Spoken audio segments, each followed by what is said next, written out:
So, oh wow, it's super high. That's why. For some reason, it was. I don't know why it's doing that lately. It's been picking up a lot of sound that it shouldn't be picking up. Not entirely sure what's going on with that. I'm wondering why it is it's doing that, but it's always something. Always something. Uh, oh yeah, because it did remove all my stuff. It did indeed do that. So that was most of the issue right there. So it just basically has it at a lower level. Not entirely sure why it has it at a lower level, but we'll just keep it at that anyway and just see how this goes. Got to make sure that this is actually connecting to it and actually reading the different broadcasts because I do have two different ones, but I'm not sure if it's actually reading it, which is the interesting part. Let me see. Do I close this out and then open it back up and see if that works? I don't even think I have that file available and open somewhere. So I think I have to manually like open it. Streamlight where we at?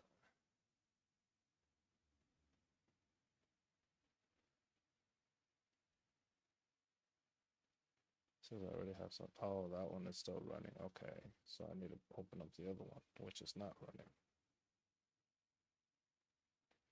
See how this goes. But yeah, this was just basically a little late night stream to see how it goes. Try to just chat with people. See if the chat is actually working. I don't even know if it's working at this point. Um, Chat.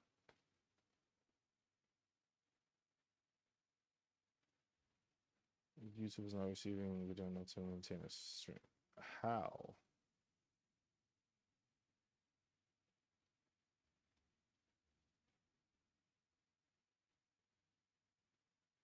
Says I'm live and it's reading it fine, but I'm not getting any. Uh, just let me know with any feedback for y'all. Just let me know if y'all seeing the messages or not. Because for some reason they're not going through the program that allows me to like highlight any questions that people have. So I just have to go through that and just double check and make sure that that's the case. Um, that's the only I guess main difference going on right now. Besides that, if y'all still have any questions, go ahead and ask them. Don't hesitate to ask them because I can still populate basically most of the stuff that shows up anyway. I just have to make more windows so that I can see it. But I'm just trying to work on different items currently right now, just stuff that I've been working on in I guess you could say in the background to try to like assist veterans and stuff. I had my first consultation today, which went pretty well. Just assisted a veteran that was in need of help basically. Just had to. I guess the easy way of saying it is just like doing the consultation is just like an easy way to give veterans a guideline as to what they have to do. I'm not promising you 100%. I'm not promising you any of that. What I am promising you is the fact that you will be able to better understand what you need to do in order to get that rating. Because a lot of people just sometimes don't know where they're supposed to go with the rating or where they're supposed to look at or what documents they're supposed to get and stuff like that. So it's just like free of charge 1 hour. If you need anything past that, then we might have to talk something. Uh, but besides that, it's just, hey, I'm here to assist people, here to get them straightened out, here to get them the information that they need. Uh, Information is available for free everywhere. It's just that most people don't know where to go or where to look at to actually get said information. So that's something that's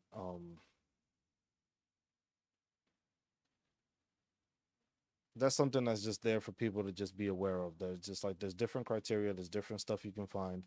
There's different there's just different information all over. I'm just like, why is this Now this is giving me a low feed, which it shouldn't be giving me a low feed because this should be going at the highest amount possible, at least speed wise. So I'm not entirely sure why that is. But yeah, like I said, this is just to hang out, have veterans hang out on a weekend night. I know sometimes they're in here, sometimes they're not. Sometimes they're out and about. So it's just to ensure that if you're a late night person, you got questions, don't hesitate to ask. I'm just be working on stuff in the background. Just background figures, background stuff, documents I'm working on, stuff I have to edit to make sure that they're good to go. And just things that I'm creating basically in the background, I'll say. Where did I put that document?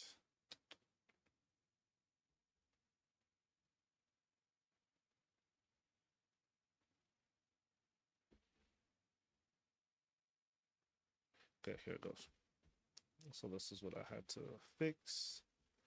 For some reason, it's saying that it's not receiving. I'm not sure why that is.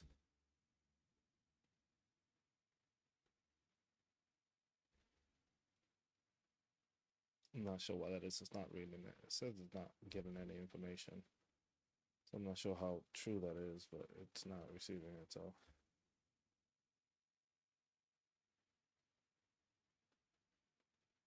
So let's stop this one. We'll just probably just leave it on the vertical version of it.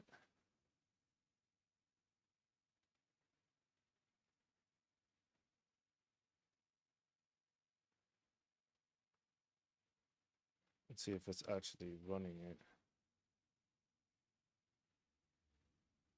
It should be running it. It's running it on the other one. It's running it on the phone, so you can see me on your phone if that's where you're watching through. Um, oh, where'd that spike come from?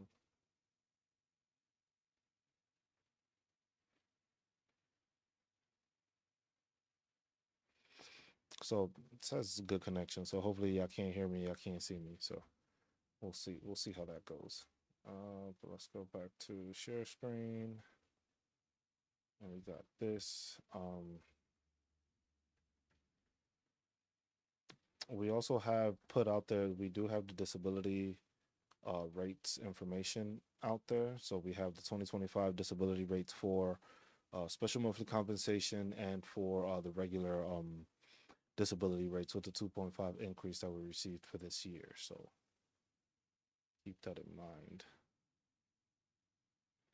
I really don't know what the fuck is going on with this shit.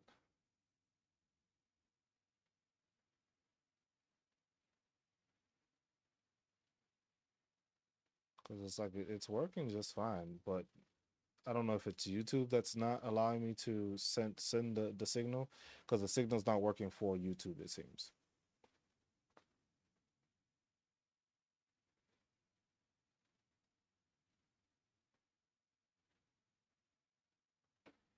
But at least I believe on the phone y'all should be able to see me clearly with no issue. But if y'all can, please just type let me just know that y'all are able to see this and y'all are hearing me clearly. Because it seems like my widescreen version is not cooperating, and I still don't know why the hell it keeps doing that.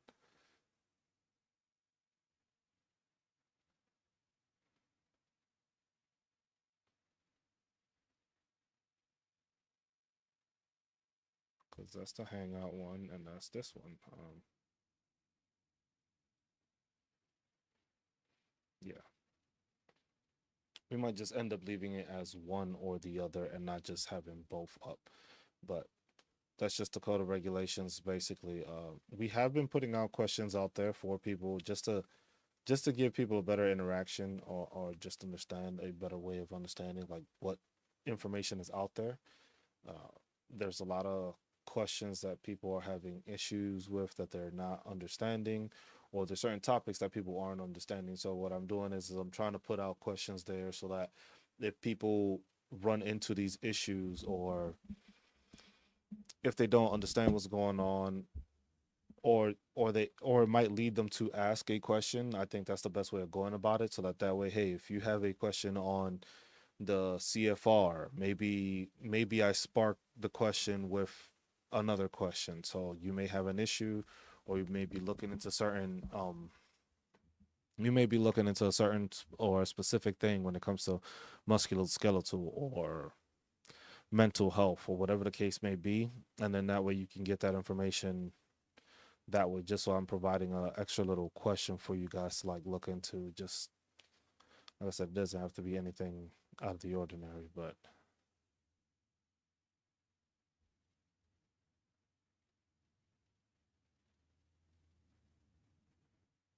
I don't know if it's YouTube that's doing this.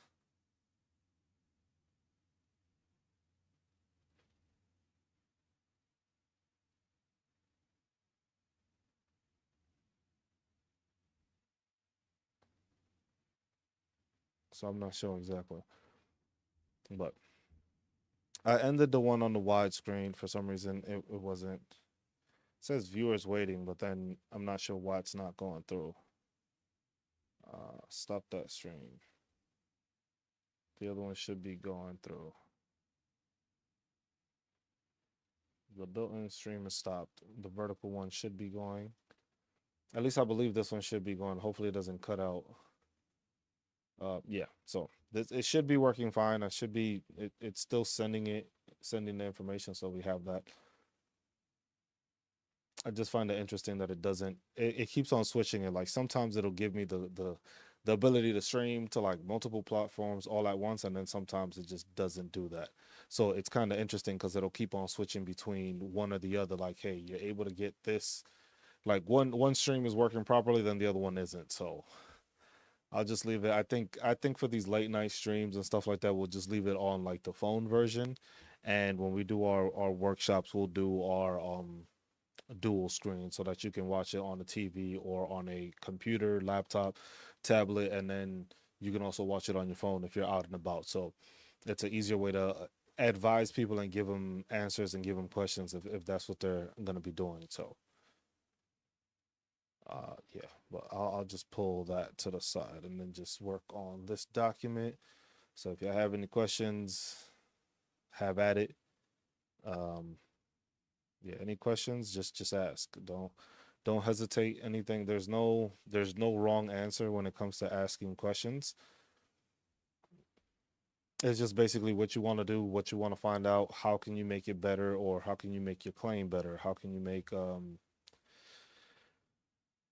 what haven't you thought of? Because that's what it was with the consultation today. It wasn't anything. I don't go into any personal information. I go into the information that basically you provide, and the like I want to make it that it's just like this is just a consultation of like, hey, what have you done so far? What have you claimed so far? What haven't you claimed? What what processes and what out of the box thinking haven't you done when it came to making sure that your claim was produced? Because with a lot of things, it's just like I was talking today with the veteran. It's the fact that a lot of veterans, when I I would say this is more for like the older generation veterans. So a lot of those Vietnam vets, um, a lot of them don't understand the fact that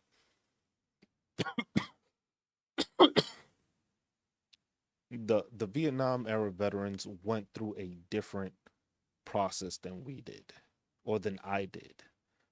Just speaking with the veteran today, I learned information that I was just like, oh shit, I didn't even know that's what y'all did. like like the generations are different. The generations are different. The stuff that's ongoing for them is different. I may have to switch this arm out because it's still sinking. Yep, time to switch the arm out. It's still it's different because the errors were different. So people need to start realizing the fact that when you go through these circumstances and you go through these claims, that statement, that lay statement, goes a very long way for you to benefit and assist yourself. Because the thing is the way things were conducted in the Vietnam era is nothing like how the stuff is being conducted now. You also have to think of it in this way: all these new VA raiders, all these VA raiders have no clue how the army or the military operated in Vietnam. They don't understand how the technology stuff was not the same.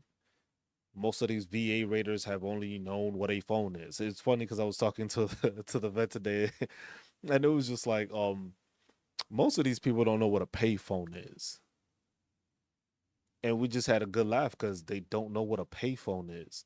So if a person that is doing your rating has no idea what the military does, let alone they're not even going to know what happened in the Vietnam era that caused a lot of these injuries. A lot of these injuries happened differently, but it wasn't the same process to go to sick call. It wasn't the same process when it came to getting equipment. It wasn't the same process of just doing certain jobs where technology has taken over certain jobs now more than they were back in the day. Um, they weren't running around with computers doing everything and sending emails everywhere. Um, what I found out was like X-ray techs. X-ray techs, now you go, you put that little charcoal or whatever it is on top on your chest. They go behind the door, press the button, and that's your X-ray. Wow, people in that era were actually doing the X-rays by hand and using chemicals to create the X-rays. And I was just telling that vet, I was just like, you know what? That's something I didn't know, and I can assure you that a VA raider has no idea that you were dealing with chemicals or dealing with that stuff, or you yourself were creating these x-rays to show them with the chemicals and all that stuff. That's something that you need to make sure you are putting in a document, making sure you're putting it in a statement. Why? Because if you don't do that, they're not going to know that. I didn't know that. I served. Now if you're telling somebody that's never served in the military before, hey, this is what's wrong with me, they're not gonna know if even the people that did serve in the military didn't even know that. Like some people might have known that, some people didn't. I sure as hell did not know that that was the case. So that alone is like a big thing because it's just like, oh, this is information I didn't know. This is information that's useful, but at the same time, it's just like very surprising to hear because it's just like, wow, I didn't know you went through that. But the thing is just like this is information that most people don't know, don't pay attention to, and it's stuff that needs to be it needs to be highlighted more because of the fact that it's just not there. You don't hear about it, you don't know about it. So can't really do something or know how to fix a situation or write about a situation if you never thought about it in that process or in that frame of thought. Basically being in the position where you are writing yourself a statement, but you are explaining everything that you went through that they might not understand. And that's the thing is just like for also for a lot of veterans when they're filing the disability claims and they're making these statements, they're under the assumption that the person is just going to understand. And I was telling the veteran today, no, you have to write the stuff Barney style. Write it in the way where it's just like, no, step by step, break it down for them what happens and what it is. Because now you have the information and you have a statement saying exactly how you went through the process and what the process was for you. Because not every veteran has the same process when it comes to anything that happens with the VA. There's never the same process, there's never the same um training experiences. Basic training for everybody is different. Some people go through one thing, others don't. You all go through the same training, but the way you go through the training differs just by the drill sergeant you might have had.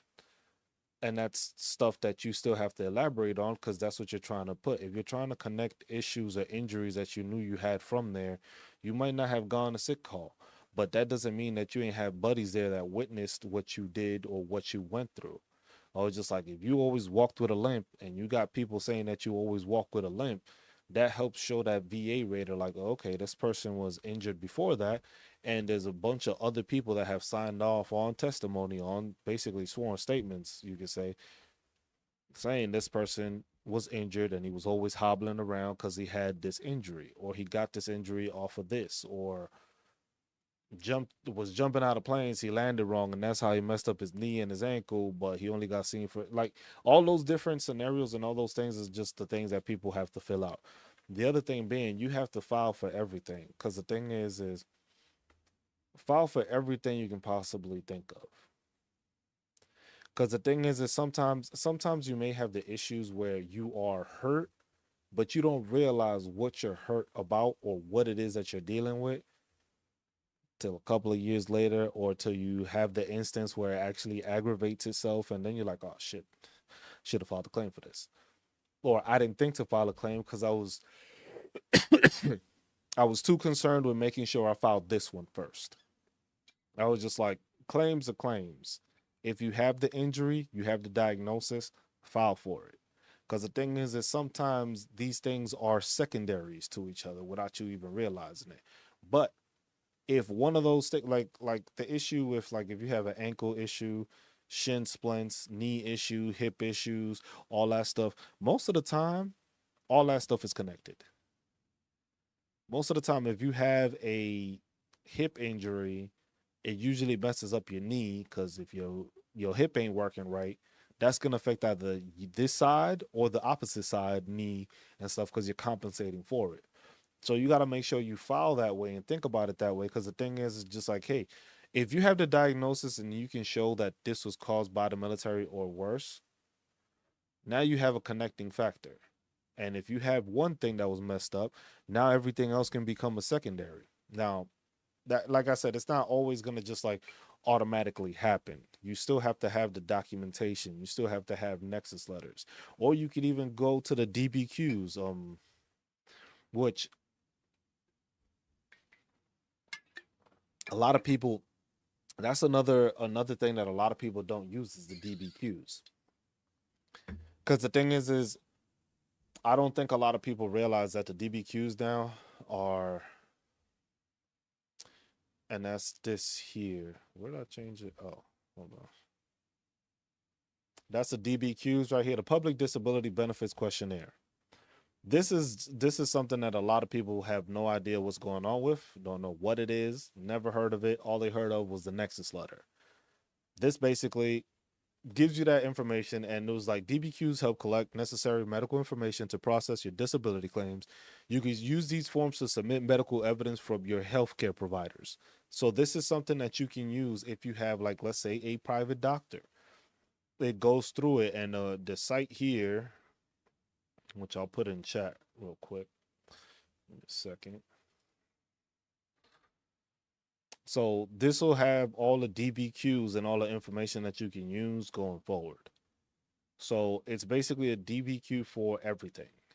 Everything that you have a document for, it is on this page, and this is updated. And then what people need to realize also, so it'll tell you when you go to the site, like, hey, last updated, if you go to the bottom, let me see if it shows it. Last updated August 5th, 2025. Meaning that was the last time that they made any changes to these documents or any of the documents. Because the thing is they keep on updating these. And a lot of people that have been using the DBQs fall into the problem where they submitted the DBQ, but it was the old form. So just for that little small issue, you may delay your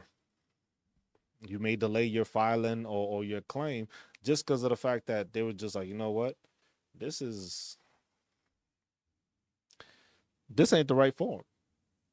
And then they might kick it back. They might not. They might let you know. It might not. But that's something that you need to make sure you do, is make sure that you're going to this link, going to this site, and then you find it. And it has, look, aid in attendance or housebound, gives you the form to file it. Spina bifida tells you what it is. So most people, let's see, simple one is back. So if we look at it, this is what the sheets look like. And it'll tell you when it got updated on the bottom also. So let me see if I can move this. Gotta make this a bit smaller. Can I get rid of this? There you go.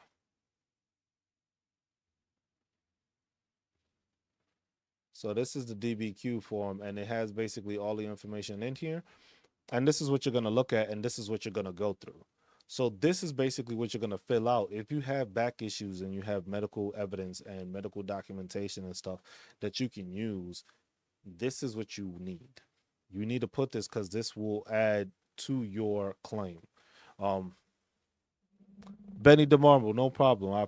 I'm glad it's helpful. That's the best thing. I'm just glad that if it's assisting you or helping you, just let me know, and I appreciate doing that. It's just those little things. It's just stuff that veterans just don't know, and it's just like I'm not gonna charge you for this information. It's free information. There's no need to charge people for it. So that's why it's always like if you need an attorney, like you need to go to court for a claim or something like that, then definitely go hire somebody. But all this information is free and available to everybody. It's just that everybody doesn't know where to find it. People don't know where to look for it. They don't have the guidance. And then you have tons of channels on here on I've what I've noticed is there's a ton of channels on here on YouTube that are basically gaslighting and just trying to give you the information to get you. This is how you get to 100%, or this is how you follow 100%. But nobody's actually teaching y'all anything. So I took it that it was just like, if I'm gonna make a difference, I need to be able to teach veterans what it is they're missing, where it is they have to find the information, what it is they have to do to better their situation, find their benefits, find their entitlements. Because hey, we served, we earned those, we all earned these benefits. It's not like just because you did one thing or the other, it changes. Everybody that served and is considered a veteran, you got your good conduct or other than honorable, and you're good, you're a veteran. You have the same benefits as somebody else. That doesn't change the fact. But it's just like a lot of this information isn't there. Because the other thing, like I was saying with these DBQs, is with these DBQs, this just came. Basically, you could say that these DBQs just went live in 2021. So this has only been able to be used by public use or for veterans use since 2021. So a lot of people don't know that this exists because most of the time when they heard of the disability benefits questionnaire, they just thought of it as like, oh, the medical provider fills that out. But now you're able to use these with your medical provider, because most of the time it was just basically used through the VA providers. Like the VA provider was the one that was taking care of you, seeing you, and all that stuff. They were the ones filling this out. Since 2021, now you can take this to your private provider. So now you can go to your private doctor that you've probably been seeing, because you got to remember, if you didn't get a service connected claim, you weren't getting seen by the VA for this issue. So you might have been being seen by another doctor, your own private doctor. But now you can have that private doctor fill out this information. And it basically goes down the list. You fill out your name, your social, examination. I was just like, are you completing this disability benefits questionnaire at the request of a veteran, a third party, and name it or describe? And it depends on who's filing it. You put that there. Are you a VA healthcare provider? So it's basically asking like, hey, do you work for the VA when you're doing this? Or is the veteran regularly seen as a patient in your clinic? And that's all the stuff that you want to answer, because basically this can provide extra evidence for you to be backed up when it comes to dealing with what the issue is. So you can still have that nexus letter, because the nexus letter is basically the basis for connecting your time in service to your injury. So making sure that they see it was like, hey, this happened while in service. This wasn't something that happened out of service. This happened in service. That's more what the nexus letter is. With the DBQ, now you're providing the medical record, that medical information that might not have been in your medical records because it was in a private doctor. So now that private, it's not private to you, but it's just like it's a private entity because it doesn't go through the VA. So what you're doing is you're filing this information and you're going through it, and it just gives you a breakdown of what you have to do. Evidence reviewed, records reviewed, and then it says please identify the evidence reviewed. Example: service treatment records, VA treatment records, private treatment records, and the date range. So basically it's you being able to have your medical provider establish that time frame of when it is, which assists with your claim. Because a lot of the issue is like, hey, if you've been out of the military for so long and you haven't submitted any claims, it's hard for anybody. Like it's like you going up to a random person and telling them a story, and then it's just like you just want them, they just not always gonna believe you. You just can't make up a story and all of a sudden they're gonna be like, yeah, that's true. No, you have to have something. You have to have something that checks that box that is just like, oh, okay, that is true. I remember that, or I remember seeing that happen, or I remember how that's connected to this stuff like that. That goes a long way. But this is basically you providing all that stuff, and it has it right here. Select diagnosis associated with the claim conditions. Literally, this is everything you can probably claim. This is mostly all you can claim with your back.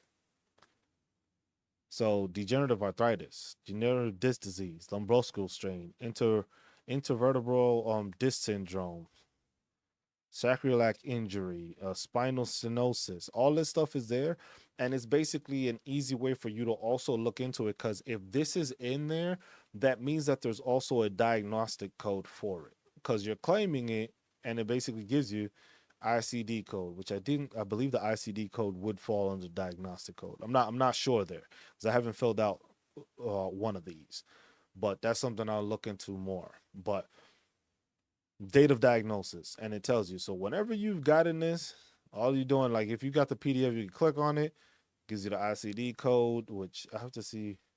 Let me see what ICD code stands for. ICD code on VADBQ.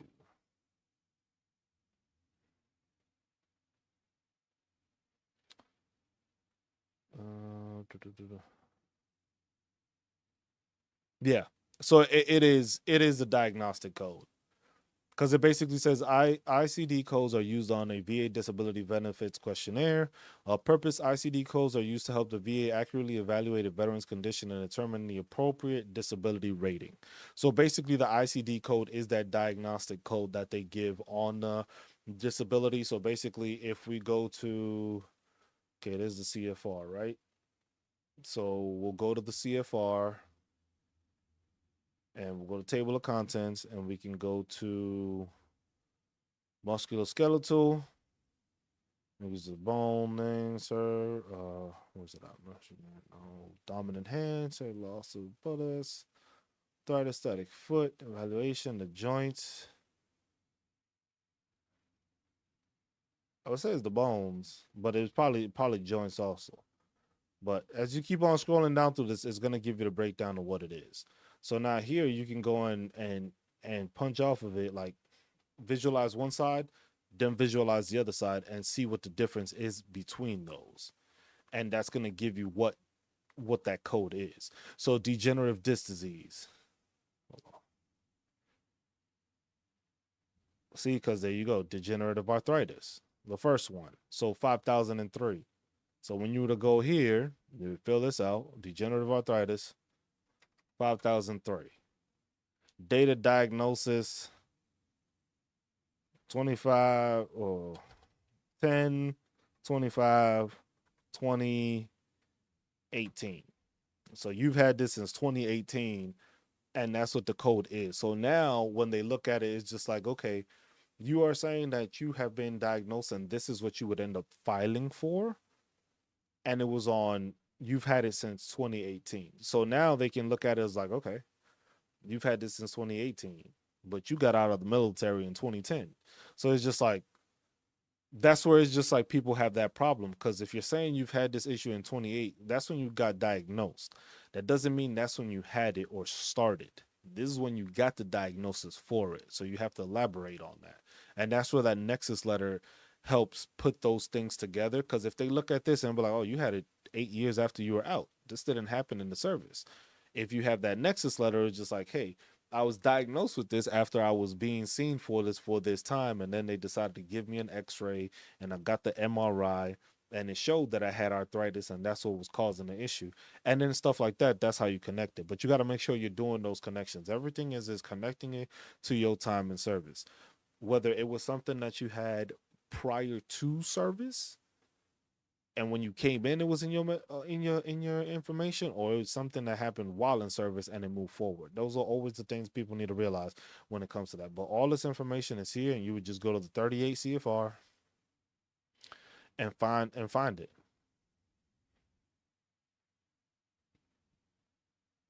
and just find what it is. And those are chronic diseases, and it goes prosthetic implants, multiple finger amputations, the elbow, the wrist, motion, the spine, and here you'll find even more stuff. Because you got to remember the DBQs are split up between different things now. So it's basically you are able to find this information through that. So you're going to go and you're going to get this information that way, and you're going to find it. And this is how you're going to receive a lot of this information. You're gonna get that through there, and it's gonna show you, okay, this is what's going on, this is where the information is, this is where the documentation is. So that's something that people need to keep in mind, because the DBQs, as you can see, it has it for cardiovascular, it has it for dental, has it for dermatological, endocrinological, chronological. I can't talk sometimes. Sorry, I apologize. And then you got the ear, nose, and throat, gastrointestinal, genitorini, gynecological, gynecological, gynecological. I can't. I'm sorry, y'all. I can't say these words. I usually can, but it might be late. Um, musculoskeletal infections. It basically has a breakdown of all of these. So now, not every single condition has a DBQ document. Most of these do. These are the ones that cover it the most, and those are the ones that they are placing in there for you to be able to obtain and see. But like I said, when you go through it, it just has it here. When you look at ICD code, like I put with the example, it's basically degenerative arthritis. You go back to the CFR and you look up what degenerative arthritis is. And we saw it was 5003. So you would go back, go to 5003, tells you right there, degenerative arthritis. So now you have the ICD code to put it, which is just a diagnostic code. It just calls it and labels it differently. So now that you have that, you can go back here and put that in there. You got another diagnosis, you can go ahead and do the same thing and help fill it out as you go. Because now you have all these claims are there basically stating like, hey, if you have a back injury, these are all the different things that can be attributed to a back injury. Now, this also showed like some of this stuff stems from one thing, leads to another, or something could have been just off of one injury, but you were then also diagnosed with all these issues. So you being diagnosed with all these issues allows you to see that, and it's just like, okay, now I have degenerative arthritis, but I also have degenerative disc disease. So me losing the cartilage and stuff like that is causing arthritis also. Then it's also a strain I have. So now that's straining the muscles because it's working. Like you see how a lot of the stuff ends up connecting to each other, but that's information that your provider needs to put. That's the way you need to highlight that and put that together, because otherwise nobody else is gonna know that. Nobody else is gonna understand that. A VA rater is not gonna ask you, because that's only gonna happen at the CMP exam. So the CMP exam is the one that's gonna explain all this information to you. The VA rater is not going to call you and ask you like, hey, when you said your back hurt, did you mean it was this or that? They're not going to do that. They're basically going on off the file that you went. And the funny thing was, like, when I was speaking to the veteran today during the consultation, um this is how you got to be able to give your documentation to a random person, and that random person should be able to tell you what's wrong with you. That's how you got to look at it. And I basically put it like this to her. I was like, look, in the military, we all served. You had them shit bags and you had them high speeds. Now, if you want to put your disability claims and all that in the hands of a shitbag, you're going to get shitbag results. If you put it in the high speed may go above and beyond to try to make sure to connect the dots for you. But if you give it to that shit bag, look, this is incomplete, this is wrong, and they send it out and you just get denied. Hey, deal with it in an appeal, or appeal it if you have an issue with that.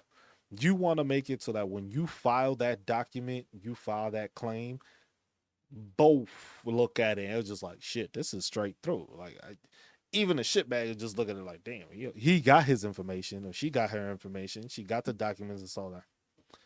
How can veterans sign up for consultations? Benny, I just have if you go onto the onto the page, the YouTube page, I have my veterans aware vet aware project at gmail.com. You could just email me there. I do consultations 3 times a week. It's not something that I'm doing highly. I'm not I like to put that out there. I am not an accredited VSO. I am not recognized by any agency or anything like that. I am just a veteran that does deep research into the stuff and assists veterans with doing that. Just basically to show you what you may be missing or what you haven't thought of. And I just do that for an hour. So basically, the more a person is prepared and the more they have information, as soon as the hour starts, it's just basically, hey, how can I assist you? uh I had this thing and stuff like that. If it comes to any legal matters, I am going to assure you that, hey, go talk to a legal attorney when it comes to anything like that. I am not a legal expert. I don't have all the law knowledge and all that stuff. I know the knowledge going through and being able to research DBQs, being able to go through these documents, being able to go through the CFR, being able to go off of experiences that I've spoken to other veterans, experience that they've had with claims, or VA raiders that I've spoken to, like they've gone through stuff and they explain the stuff. So that way it's just me trying to assist you. I'm not promising you 100%. I'm not promising you a crazy increase. All I'm trying to make sure is like, hey, you have the information you need to put your stuff together so that it looks better, it's prepared, it's basically a fully developed claim when you're submitting it, so that when that VA rater looks at it, it was just like, without a doubt, yeah, he got this. This is the thing. And then they go off for the CMP exam and they get that information. Because a lot of I want to make sure that you are learning this stuff the right way and learning it through the regulations and the documents that the VA is providing. I'm not trying to outsource you or trying to do something for you that you yourself could do. But hey, sometimes, like I said, most veterans don't know where they're supposed to go. They don't know who to ask or where to go. So most of the time, and shit, a lot of times, veterans just get fed up with the situation. Like, you know what? I don't want to deal with this. I'm gonna go pay somebody. And it was just like, I understand. It was just like, hey, if it's the time and money that you want to save, or the time and the headache, I understand you paying for it, but at the same time, you could have done all this same stuff that I'm showing you what to do, and you didn't have to pay nobody. This is money that you keep in your pocket, and then if you end up with back pay or whatever, and the stuff like that. But the other thing is like, veterans need to understand that the VA isn't always gonna get it right. It sucks to say that, but the VA ain't gonna get shit right all the time. Unfortunately, they don't get shit right all the time. There's times that they just blatantly miss specific things. It makes it more difficult because then you have to go in and you got to do a review and all that stuff. But there's a lot of times it's just missed information that they just overlooked, or that VA raider was the was the shit bag you got that shit bag. He looked at it and I was just like, this thing isn't concrete enough, denied. And it sucks to say that, but the thing is, you got to remember, it's just like the same way you had shit bags in while you were serving and you had those high speeds. It's the same way in any organization, anywhere you work at, anywhere you go. That's the same mentality that you will find across any organization. I don't understand why sometimes vets think that, oh, the VA is going to be held to a higher standard. The military didn't hold them to a high standard at points, and you think the VA will? Like, that's the mentality people need to get out of their minds. Like, there's a ton of issues that need to be fixed and a lot of issues that haven't been fixed, but it's not going to change without us actually making that change, without us trying to hold people accountable, try to make those changes. Because if we don't do that, nothing's going to change. But me teaching people how to go through these files or go through these documents is just a way like, hey, if you see how to go through these and you know how to fill it out, yeah, now you can become a resource to somebody else. You can become a resource to another person or another veteran that may have this question like, hey, I heard about DBQs, I haven't known. It was just like, you could be like, hey, look, I don't know too much, but this is what I know. Then shit, you can reference them to me, or you can reference them to the document. You can reference them to the website or the link, and it shows it there. And it's just like, there's different videos that show you a lot of stuff. It's just, make sure you're educating yourself on that, because that's how I did it. Like, I literally, it's funny because when I filed my VA claim, I did it all basically on my own and YouTube. A lot of the channels I still watch now, and there's a ton of veteran channels out there, and they all do different stuff. But I realized that a lot of it, there's no teaching, there's no educating veterans on how to do the stuff. It's just like, hey, do this to get 100%. Do this, and you can get to there and stuff like that. And it's not that easy. It's not that easy because the circumstances are not the same for everybody. Some people may have medical providers. Some people may not. Some people may have private insurance. Some people may not. Um, some people have medical records. Some people do not. Some people already have a diagnosis for the stuff. Some do not. All those little instances change it for every single veteran in a different manner. That you will have to deal with a different situation or interact with something differently just off of your experience. And every experience is different. See, and then it goes into this range of motion, which is something that at your CMP exam they will conduct. And then they'll ask if it's normal, unable to test, abnormal, outside of normal range, not indicated. And it just goes down the list and it breaks it down. It keeps on asking questions, and all these questions within here are basically highlighted and answered by that medical provider. So that basically when that VA rater sees it, it was just like, oh, this is another medical professional filling this out. So it's like, yeah, you're gonna go through your CMP exam, but then when that CMP examiner sees that you have the DBQ for it, they're gonna be able to look at it. Was like, okay, this medical provider is stating that they have this issue, this issue, and this issue. This is the claim that they also have for this issue. Okay, I'm going to process this and I'm gonna do the range of motion on this. Because the thing is you said you have less range of motion. I have to check it so that I can verify for the VA that this is the lack of range of motion you have. So once you put that together, then it's just like, oh, okay, he could only bend this much. We put that down. I was like, it just has it here. Forward flexion endpoint, extension endpoint, right lateral flexion. Basically everything that's here in the CFR. Let me see where I find it. Because this is the hip. There's one that shows the. Let me see where it's at. I need to find it.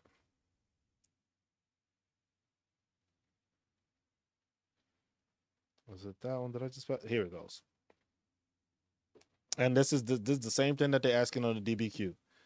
Extension endpoint, left lateral flexion, right lateral rotation, left lateral rotation. Basically everything that's here. Lateral flexion, rotation, flexion extension. Literally everything we just covered on that on here on the DBQ, right in this area here. That's the same stuff that they're asking questions about. That's the same thing you're going to fill out. So basically, the information that you're doing here that your medical provider did to fill this information out, then when you go to that CMP exam, it's the same exact thing. They show you the cervical spine to see how you can move, flexion, extension, rotation, lateral flexion. Same thing with your spine. Flexion, extension, lateral extension, rotation. And that's just basically, it's just providing the answers for itself. So now it's basically, hey, your medical provider, your private medical provider completed this and he did the degrees and showed what you were able to do and what you weren't able to do. The CMP examiner now goes and attests to that, because now when they do the thing and you have the same limited ability, they put that on their filing. So now you have, basically you're building evidence for yourself, because now you have a medical provider on the outside that contributed to it, and now you have a CMP examiner that are examining you and showing you the same thing at the same time. So now you have both that criteria in there to look at. So that's something that people need to keep in mind. It helps you have to continue to build the paper trail. See, is there evidence of pain is a question. Yes or no? If yes, check all that apply. Weight bearing, non-weight bearing, active motion, passive motion, on rest, non-movement, causes functional loss if checked, described in the comments below, or does not result in any cause functional loss. So basically, your medical provider is assisting you with writing your claim. Well, I wouldn't say writing your claim, but they're assisting you with explaining what the issues are that you are dealing with, what it is that's bothering you, what it is that's wrong with you, whatever, however you want to put it. Basically, that's what's being put on there, and that's what's being explained, so that way you see it, and now you have it, and you're filing for it. But you're providing this information on here, and these documents are pretty long. This one is 13 pages long, and it just goes through the whole thing, but you're having a medical provider fill it out, because muscle strength testing, raise strength. And this is something that if they are a medical provider, they know this information. They know how to test for this stuff. So that's why it's like it's important, because if you have a medical provider that knows this information and they're helping you fill it out, they know what this means. They know, because they've studied it. They're experts in that field. So if you're getting that information done, you're getting it there. Radiculopathy,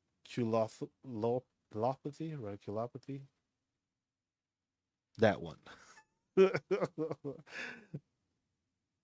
And it just says it. VA person, when involvement is wholly sensory, the evaluation should be for the mild or at the most the moderate degree. Constant pain, intermittent pain, parenthesis and or dysesthesia, numbness, and you're just filling that out. And this is something that you will have in your medical record shown through your private doctor also, because now remember you're filling this out, but now you can contribute those medical records too. And it's just like, hey, look, this is how long I've been dealing with this veteran, and these are the issues that this veteran has had over this amount of time.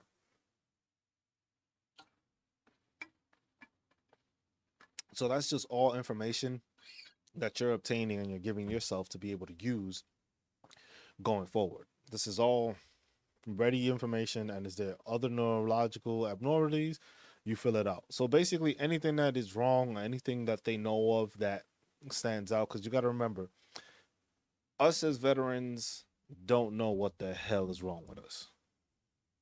I know my back hurts. Why my back hurts, I don't know. I can't see my back. Let's be honest. We can look in the mirror and it's just like we might hurt ourselves while trying to look in the mirror, trying to look at our back. That's why you got the medical providers doing all that stuff. That's why they do these checks. But this is all there. And then just basically examiner certification and signature.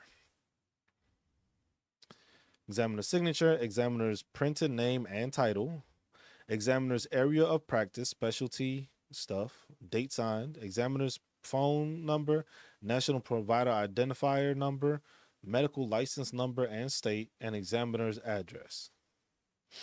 And that's all information there. And the thing is this is also the same information that is, most of this is, if not all of it, is also put into your, whatchamacallit, the Nexus letter. But the Nexus letter has different formatting when you use the Nexus letter to provide this information. Otherwise, with this, you just have a DBQ, you have them fill it out, and there you go. Now you have your back is taken care of. You file that for your back.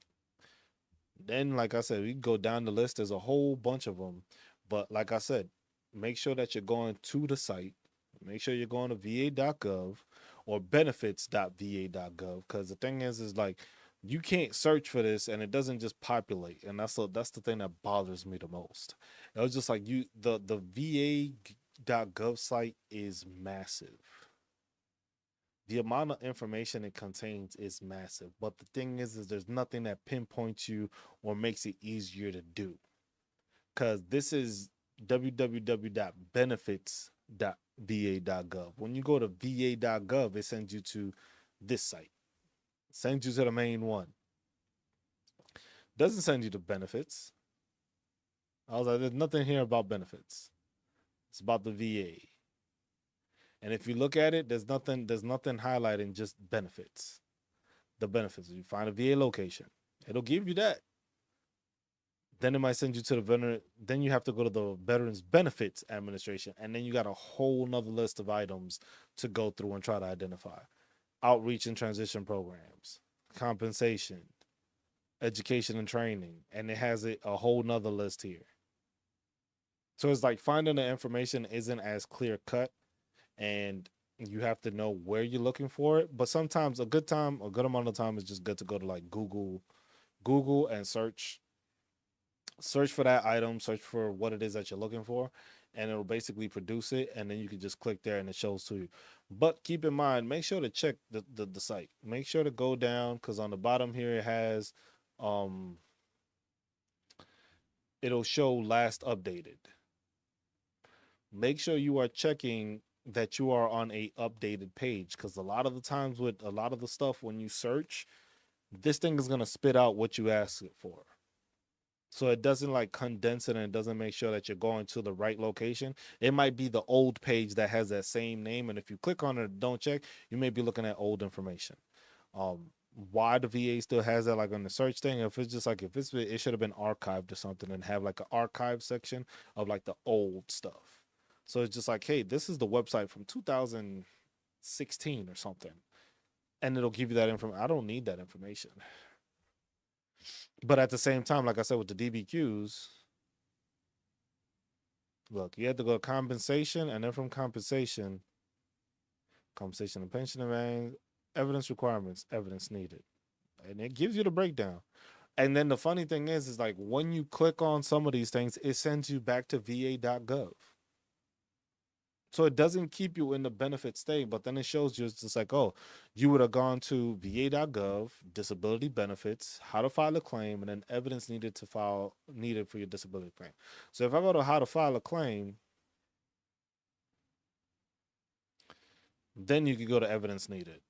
And then it shows up, and then this tells you what it is. Your TD 214, service treatment records, any medical evidence related to your illness or injury, like doctor's reports, x-rays, stuff like that. And it gives you that breakdown. So that's the information you got to make sure that you're checking, because it's there. All this information is free for everybody. It's just like it is kind of difficult, because it's just like I need to find this. Where do I find this? Where do I know where to look for disability claims? Um,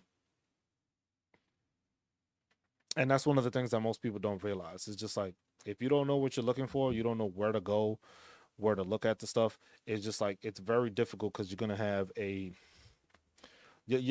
hard time figuring it out. You're gonna have a hard time trying to distinguish what's what. Okay, I went here.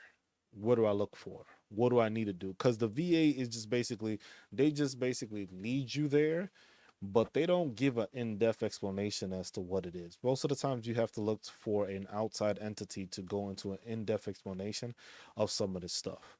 Because this basically just says, hey, like doctor's reports, x-rays, medical and test results. Complete and submit a lay or witness statement. Statement in support of claim. These two forms are crucial when it comes to filing a claim, because you having a witness statement, buddy statement, that's somebody else contributing to your claim. A statement in support of your claim, that is you making the claim and explaining why you're making this claim. That's the beneficial one. That's you telling people like, hey, this is why I'm filing for this. This is why I'm making this. This is a statement I have basically explaining step by step how I got these injuries, how I've been dealing with these injuries, how with my time in service I was dealing with them, and then they proceeded to continue after time in service where I was being seen, but I wasn't being seen consistently because it's not like I was in service and I have to get a damn checkup every single year or something like that. So I went and got seen when I could get seen, and because, whatever the case may be, maybe insurance, change of jobs, or whatever, you might not have been able to get seen all the time. And the thing is it's like people tend to, it's like the VA forgets. It's just like most people don't got time off like that. Most people don't use their PTO. Should be using it, but most people don't do that. But I was like, you don't go to your doctor most of the time. People, when you outside in the world and stuff, you got jobs, you got family to take care of and stuff like that. You go when you know you hurt it. You might be hurting a little. Well, can't miss work, and you go to work. But those things are very influential when it comes to that, because it's just like most people do not keep a record of their medical records going forward. Nobody keeps a record. If you have been gone, if you filing for the VA and you've been out the military for like 15 plus years, you are not keeping 15 years worth of records since you've been out. Unless you went to the same doctor. Now, if that's the case and you can provide that stuff, hey, that's a benefit right there. Because now you can take all those medical records and be like, hey, look, I've been seen by this doctor for the past 15 years because of my back. And there goes that DBQ being filled out. There goes that Nexus letter being filled out. There goes all that documentation just plain out put in there like, boom, this is what you got. This is what you need. Have at it. And now you have everything you need. You have all the documents you need. You have the information you need, and you can provide it. But a lot of people with those 15 years, they haven't gotten seen or they haven't done anything to assist themselves. So it kind of makes it difficult to be like, okay, it's time. It's time. It doesn't always happen that way. So that's why it's just like making sure you have everything in writing and stuff like that and documented is the way to go. But like I said, all this is information that's out there. This is all information. Everything that's there, it's in this site. Just got to find it. But like I said, when it comes to looking at this stuff, this website can be very overwhelming. Going through the VA process can be very, well, can be and is overwhelming to a lot of veterans because of the fact that it's just like you really don't want to deal with this shit. Most of the times you just want to give up on it. I don't want to do this. I don't want to try to figure this out. I don't want to go through the process of doing this or go through the process of doing that. And it's just like it is difficult, but the thing is, it is very rewarding on the back end. It's just like it isn't easy, but once you get to that 100% PNT and you have those extra benefits and you have that stuff, it goes a lot farther to contribute to your future and your family's future. Especially if you did like the 20 years of retirement, that goes a long way. Even if you didn't do 20 years of retirement, if you're doing that, you are allowing yourself to provide for yourself and your family. A lot of these veterans don't realize, like, yeah, you may not file, but if you are earning an extra check that is tax free for the rest of your life, that is extra money you are basically throwing away. It's money you throwing away if you're not filing. And it doesn't mean, like I said, it doesn't mean that everybody isn't 100% disabled. You could be 30% disabled, but that extra money that you get in at 300 at 30% goes a long way. You could just put that into an investment. Put that into a IRA or 401k or Roth and just put it there. Or you could put it into like a 529 savings plan for your kid at 30%. Now in 18 years, your kid has a nice little cushion because you were just putting the money that you got from that disability. So it's not like some people think that it's like scheming the thing. It was like, no, you served the military. No matter what the capacity was that you served the military, you served. And nobody that goes into the military comes out of the military the same. You just don't. Your mental capacity isn't the same. Sometimes it's stronger, sometimes it's weaker. Your physical capabilities, sure as hell, are not the same. Some people, yeah, they end up coming out good. They feel good, and then like 10 years after the fact, all that stuff starts deteriorating because your body isn't your body decided not to re up, and then all of a sudden it's too late. That's why it's always filing for anything that you may have an issue with. And it's just like I understand a lot of people just like don't feel they have issues to file. Any issues that you have a diagnosis for, file them through the VA. File anything that you have a diagnosis for, file through the VA. Go through the Code of Federal Regulations. Go through this right here. Go through the Code of Federal Regulations. That's all you gotta go. You go through this, you find out what it is you're dealing with, you find out the issues you have, and then you just go about it that way. All these different items, there's over 3,000 different items in the schedule for ratings. Over 3,000. So I know you might say you're not heard of something like that, but there's something here for everybody to be able to claim. And then it's just going through the VA math, which I have my VA math video that's on there for people to check out and look at. Um, if people don't know how it is, because that's another thing, making sure you know where you need to go, what you need to look at, what number you're trying to achieve. Because it's not just I'm at 90%. 90%, you getting paid at the 90% rate can mean you are at 85. And from 85 to get to 95, that's still another 60, 70%. But if you are at getting paid at the 90 and you at 94, to get to 95, it's only another 30%. So that alone is a big difference that people don't realize when it comes to dealing with the VA. The VA math can do a lot for you depending on what your numbers are. So you got to make sure you're specifying and knowing what number you're currently sitting at. Because if you are at getting paid at the 90% mark, you can be at 85%, or you can be at 94, or anything in between. Basically, this whole range is getting paid from 85 to 94 is getting paid at the 90% mark. So if you don't do your due diligence and know exactly what you need to file for in your rating, it's going to change that. So that's something people need to realize. Make sure you know where you're actually sitting at when it comes to your rating. Just because you're getting paid at a percentage does not mean that is what your rating is. You may be getting paid at the 50, 60, 70. Make sure you know where it is you are because you sat down, got your decision, your rating decision letter, went down every single thing that you got a percentage for, and calculated the math so that you know where you're sitting at.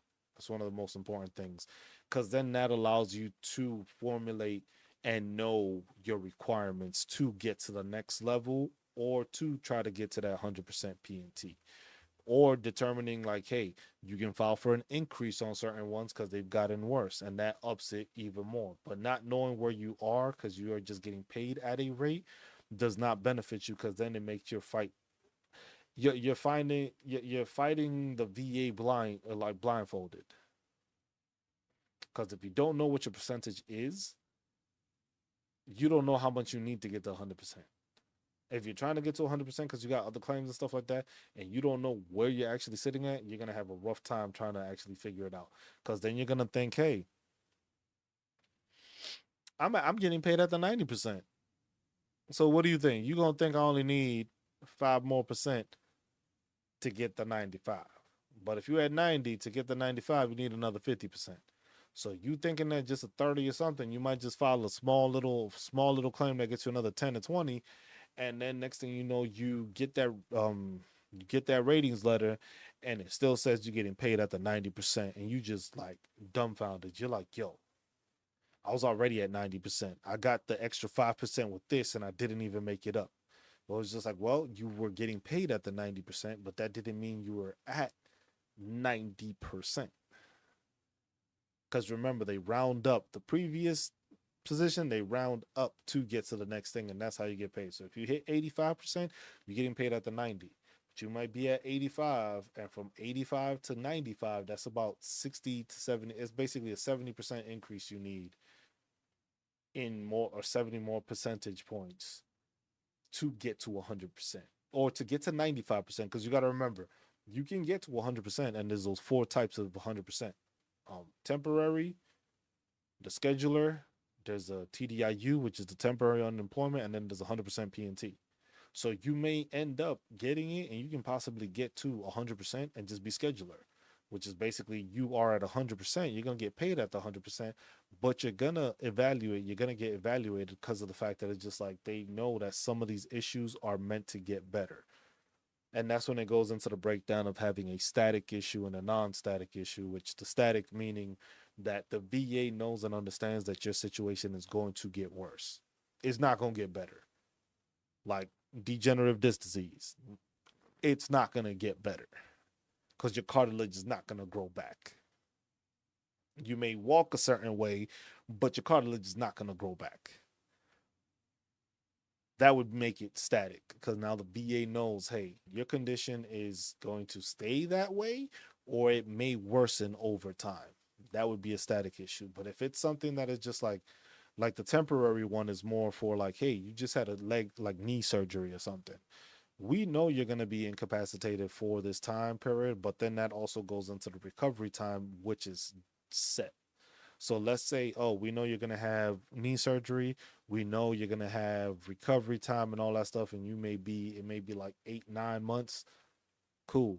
For 9 months, we are paying you at the 100% rate, and you continue. But once that recovery and all that stuff is down, they may bump you back down to whatever it was. So getting 100% is basically showing that you have these injuries that can worsen, and that's where it goes into the whole thing of like don't poke the bear. It's easy for people to say don't poke the bear if you manage to get all this stuff by if you manage to get to 100% because you had a ton of secondaries to the secondary to the secondary to the secondary, then yeah, I would advise probably not poking the bear, because in situations like that, that's where you get into those problems. Why? Because now if you had a secondary to a secondary to a secondary, and then your primary thing has gotten better, they're gonna take it as, well, if your primary caused this, and that, but your primary is getting better, that means that if this is better, this, and that should be better also. And that's where people fail to realize that. It was just like if you have stuff that's just like service connected straight up, most of the time you don't have that problem. When you have a bunch of like service connected and secondary issues connected to secondary issues, that's where you fall into a problem where if you do get reevaluated and your primary connector is better, then they start evaluating the other stuff. Because if you had, let's say you had, what was it, migraines, and migraines caused this, and then that caused something. Well, mostly it's, I would say, more musculoskeletal. So let's say your back was bad. You had bad back. Nothing crazy. It was just like, yo, you had a bad back. You would get muscle spasms, stuff like that. Then that ended up dealing with your sciatica. You got sciatica, which now that shit is numbing your leg and stuff like that. Then that became maybe a knee issue on one side. You've been hobbling on your left side. Now your left side, because you were hobbling on your left side, your right hip started messing up. And then that started messing up with your right ankle, right knee. Like if you connected all those things together, and then all of a sudden you go into the doctor and, hey, after all these exercises and all this stuff, your back is actually better. That means your sciatica would have gotten better, which means your knee on your left side is now better because your sciatica is not messing with that leg, meaning you won't have to hobble around as much because your left leg, meaning that your right side is now not overcompensating for everything else that was being caused by the left. You see what I'm saying? So it's like a trickle down effect that happens that people don't realize. It's just like if you have secondaries and that's how you mostly got to your 100%, then yeah, it's difficult to not get reevaluated if your main connector was the one that's getting better. But the reason I say that sometimes, even if that's the way you should file, you file for another claim. Like most people just be like, hey, I don't poke the bear. I got my 100%. I'm leaving it at that. People need to realize if you are 100% PNT and you have and develop something or have a claim that you can die from, go fucking file it. Don't be a knucklehead just because, oh, I don't want to mess up my 100%. Because you got to remember, at the end of the day, if you pass away because of a service connected disability, your family gets the indemnity compensation. It's like about $1,600 base, but then there's different ones they got like additional pay on top of that. Um, Let me see. I'll show you compensation benefits for VA DIC rates, and then it range. Uh, so indemnity claims, all if one parent is live, both parents, stuff like that. It just basically it gives you the rates, but it gives you the breakdown of what it is and how it is. See, of parents, income, and it gives you all the rates and then the full Title 38 regulation. So it has it. But that's the separate one. This is just basically where let me see, let me find it for y'all. So as a surviving spouse, eligibility, stuff like that, what kind of benefits, where is the compensation? Give me a second now. I want to find where it shows the actual compensation numbers for this. But like I said, this is it's not much. Your family, here it goes. You're not getting like your family is not receiving the same compensation rates that you were getting from disability. But if you had an issue, yeah, Crystal, you have to have it has to be a service connected issue. If you pass away from it and you didn't have it as a service connected issue, your family is not going to receive the DIC payments because they have to show that you died off of a service connected disability. Because if you died off of something else, the VA sees it like, well, we don't have to keep supporting you because it wasn't something that we caused. We didn't cause like if you have high blood pressure and you decided I'm not going to file for high blood pressure because I'm already 100%, but you die because of a heart attack that was caused by the heart high blood pressure, the VA isn't going to recognize that. The VA is not going to continue payments to that. And that's what I tell people. It's just like, yeah, it's not about poking the bear. It's about, hey, at the end of the day, will your family still at least be somewhat taken care of? Will they still be able to receive something? Because the rate is $1,612. If you have 100% PNT right now, you are making close to $4,000. That's with all the dependents and spouse and all that stuff. You're close to $4,000. So now, basically, if you pass, you ain't getting shit. Like your family ain't getting shit. Literally, they ain't getting. There's nothing. Yeah, you get the burial and all that stuff, but then after that, you're not getting a continue. They're not getting a continued tax-free check because this continues, I believe, unless they get remarried. I believe.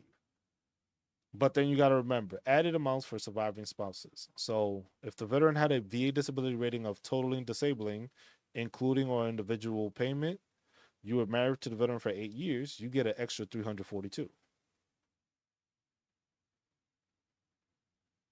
Yeah, no, so you good. If it's service connected, you're good. That was just like an example because most of the time, like that's the biggest issue is like heart attacks is what like people sometimes go from. And if you have it, if it's service connected, and but then also what you have to make sure what has to happen is on your DERF. I can't even talk.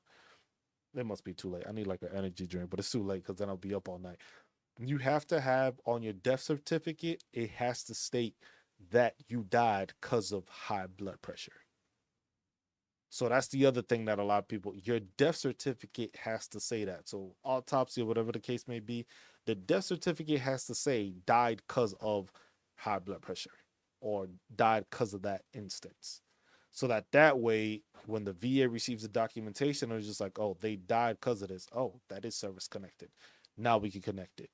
But a lot of times it's like some people like I've spoken to a couple of people where they've had that where it didn't say that, and then it's like sometimes you have to go and just get it get the death certificate like basically reinstated or changed and updated to show that that's what it was because that's what caused it. They might have not suggested it, but you got to put that. Yes, it has to be worded like that. You have to make sure it has to show that you actually passed away from that, because you can say you died from something else, but it was a heart attack. Sometimes they could just be like, well, he just passed because of age or something like that. Could have been a heart attack that you died from, but there has to be specifically on there so that way when they look at it, it's on there. So it's like, let's see, because am I eligible for VADIC as a surviving spouse or dependent? So here's the breakdown. Eligibility: you may be eligible if one of these must be true. You lived with a veteran or service member without a break until their death, or if you separated, you weren't at fault for the separation. One of these must be true. You married the veteran or service member within 15 years of their discharge from the period of military service during which the qualifying illness or injury started or got worse. You were married to the veteran or service member for at least 1 year, or you had a child with the veteran or service member. Note, if you remarried, you can receive continued and receive that. I'll put this in here. Let me put this link in here so you can have it too, Christopher. So that's the list there, so that you'll be able to go to that and click it. You can save that, and then you have that. Um, you'll need to provide evidence with your claim showing that one of these descriptions is true. For the veteran or service member, evidence may include documents like military service records, doctor's reports, and medical test results. Provide evidence showing that one of these is true. The service member died while on active duty for training, or inactive duty training. The veteran died from a service connected illness or injury. Or the veteran didn't die from a service connected illness or injury, but was eligible to receive VA compensation for a service connected disability rating as totally disabling for a certain period of time.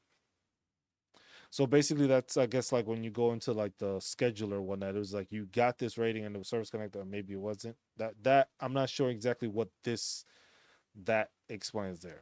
But if the veteran's eligibility was due to a rating of total disabling, they must have had this rating for at least 10 years before their death, since their release from active duty, and for at least 5 years immediately before or death, or for at least 1 year before their death if they were a former prisoner of war.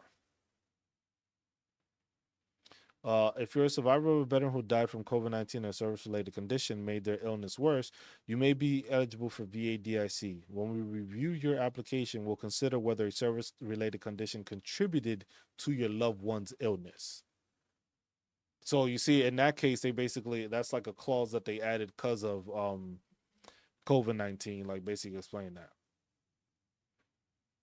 So that's stuff that a lot of people don't know, and that's why I tell people, it's just like, look, you could be at 100% P&T, but if you have something to claim that you may die from,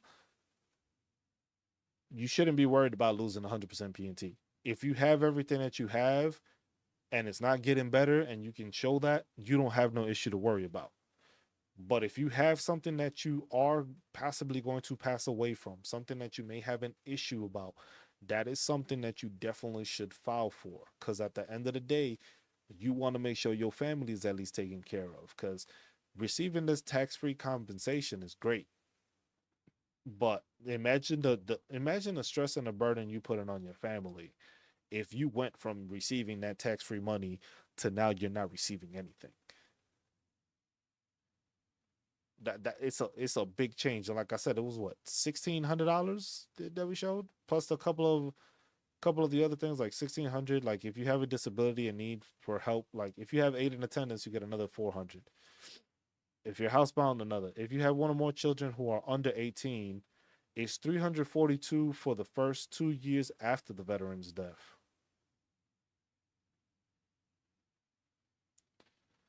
And then I think it's 399 after. So the numbers change. But this, it basically gives you the breakdown. It was like total monthly payments for the first 2 years: 1,600 a month, 3,900 for first child under 18. If you have a second child, the 8 year provision and stuff like that.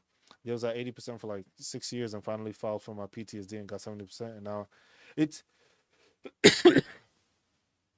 yeah,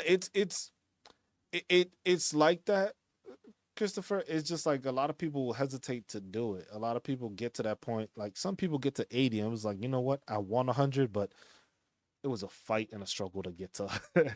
to 80. Now I got to fight for another percentage to get there.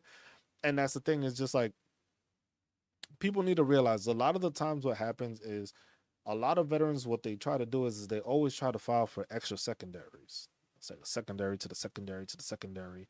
And sometimes what people need to realize is, like, you know what you can do is you can file for an increase if there's an ability to file for an increase for that specific issue. Because it's just like certain issues have higher percentages. Not everything can get you 100%. Mental health is one of those that is just like goes, where's it at? Easier to find it this way. Yeah. And that's what it is. It's just like, it's hard for people not to give up, because it's like you get to the point where, you know what? I was just like, 100% is hard to get. But the thing is, it's even harder if you have no idea how to get there. It's twice as hard now. That's more like, you lose so much more enthusiasm towards it when you have no idea what the fuck you doing. Like, it's like, shit, I need another 20%. But then it's just like, I don't even know where to get this 20% from. Like, where the hell do I go? What do I do? And that's what it is. And it's just like, with mental health, this is the one, people fail to realize. You can file for an increase if you start meeting these other criteria. I was like, a big difference from 30 to 50%. That's a 20% increase that you just got from one same disability. Now, if you go and you look at another one, and you can go to the digestive system. Yeah. And that's the thing. That's why I say it's great to go to a VSO, because they're not gonna charge you for it. And that's why I was like, that's why I do this, because I'm not gonna charge you for this information. I'm gonna give you this information. I'm gonna assist you in doing it and make you think of different ways to assist you in doing it. I'm not gonna charge you for it. Now, if you want to donate to the channel or donate to me for me assisting you and getting you to where you want to, I'm not gonna say no, obviously. But it's not something that's a requirement. It's just like, I want to be able to educate veterans so that you would be able to educate the next veteran. Because there's always gonna be veterans. Until there's no military, which that's never going to happen, there's always going to be veterans. So if I'm able to educate some of the people I'm educating now, that can allow them to educate the next wave. And then we can start fixing the VA, so we don't have so many issues with service members not knowing what to do, not knowing how to file, and not going to these claim sharks and these claim agencies and basically getting their money taken away from them that is rightfully theirs. That is crazy to me that I'm gonna try to charge you. I was like, all right, Chris, I'll help you get to 100%, but I'm gonna need 10% of your back pay, or 10% of whatever increase I get you. I'm gonna need 10% of that for at least 3 years. I was like, bro, what? I was like, I'm the injured one, and you want me to pay you to do this? It was just like, what? Like, and that's what I always wonder. It's just like, what info or what are y'all doing that deserves that much payment?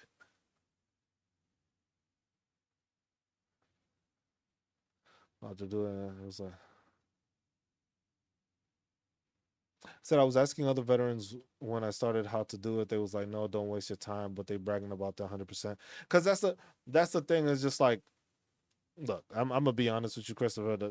Some of the worst people I've dealt with are fucking veterans. Some of the worst people have been on this channel while I've been doing these YouTubes. When I've made shit, the disability video I made, the first one I made in 2023. That was the first disability rates video I made. Nobody else has made a video like that. All across YouTube, nobody has a video basically showing the rates and the numbers and the pay. Nobody else has done that. I'm on what, 3 years of doing that video. Nobody else has made a video like that. Which, if they do, I know where they got it from. So, because nobody else has done it. It was like most people just show the figures, and I made a whole video out of it, showing it, popping up, going down, stuff like that. The amount of hate I got on my first video when I made it, because I made a proposed update to the 2024 figures. So I made that video because it was just like off of the CPI. It was showing, it was like, they were saying that it might be like 3 point something. That was the year we got the 3.2. My video, I made it I made that video and I put that the proposed rates are looking like 3.1. And I had veterans left and right like, hey man, you misleading people. These aren't the right numbers. These numbers are off. It was just like, I'm making more money. I'm making more than that with the increase and stuff like that. And then I had to explain. For some of them, I had to argue and I had to like literally ban them off the channel. And for other ones, it was just like, some of y'all just thick headed. Because for some, it was to explain, like, look, the reason you probably making more than that right now is because you didn't factor in the part that you were getting the SMCK, which was that extra 130 something dollars a month. And then I had a couple of them shut up after that, and I've never seen them since on my channel again.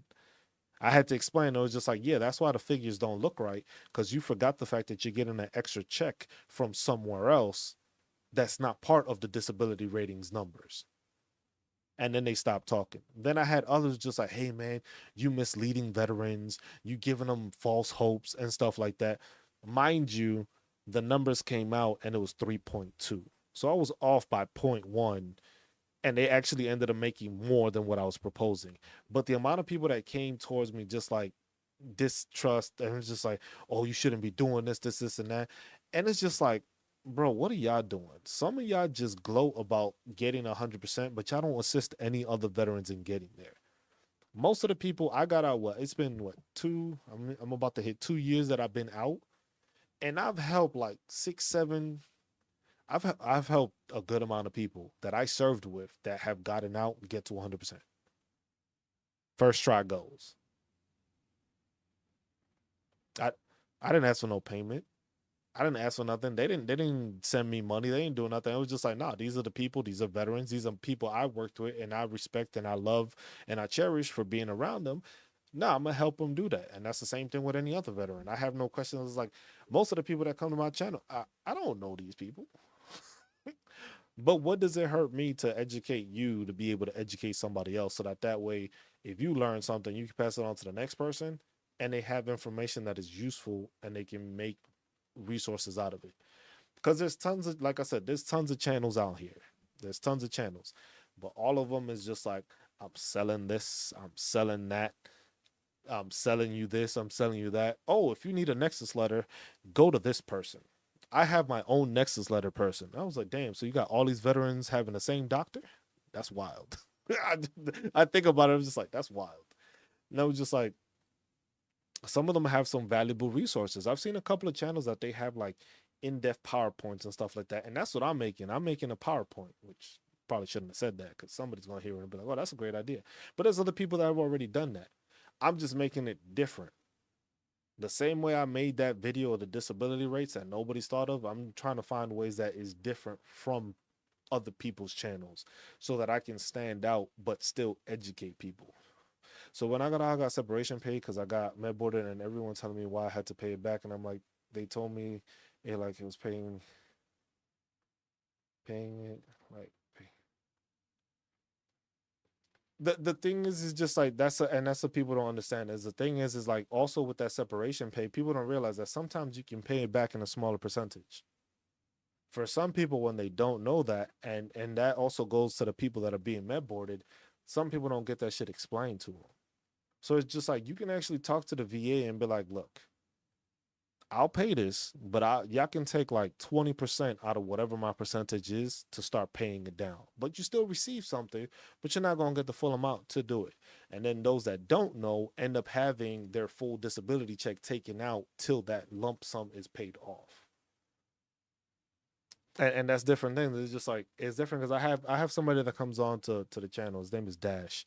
And he's going through the med board process right now, and I've just been helping him like, hey, get this, file for this, go through that, get this documentation, make sure you have that, and it's just like, and they explained it to him. It's just like, hey, I'm not gonna have to pay it back for this, and the reason, but legal told them that, and I was just like, hey, just double check that because those things is like legal doesn't talk to the VA. The legal in the military is gonna tell you one thing, and then you're gonna get out, and then that shit is gonna backfire on you. And then when you go back, they ain't gonna say shit. Yeah, because that part is always confusing, and for me, that shit made no fucking sense to me. I was just like, if you get separated because you get med boarded, there should be no fucking reason why you should have to pay any money back from that. That's one thing that's always confused me. I was just like, I'm getting out the army because y'all fucked me up, but y'all want me to pay back in the disability that I should be receiving. Y'all want me to pay it back to y'all, but y'all caused this fucking injury, and y'all were the ones that caused me to get out the military. I've always tried to figure that out. Just like, how does that shit make sense? You want me to pay back money that you paid me because I wasn't able to fulfill the contract that you messed me up so bad that I couldn't fulfill, but then you want me to pay that money back to you in my disability checks afterwards. I was just like, bro, that shit don't make no sense. I was just like, how do y'all come up with this stuff? I was just like, how isn't that screwing somebody over? So it's just like, yeah, you got out the military, but we getting ours back anyway. That should make no sense.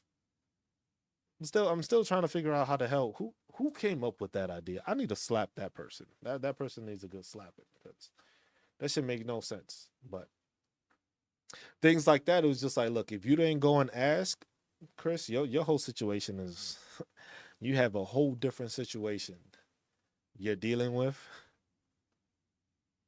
if you didn't get that information. If you didn't think to ask. But then, like I said, if you got other veterans, that's why I say if you getting out, you got buddies that have gotten out, ask them for advice.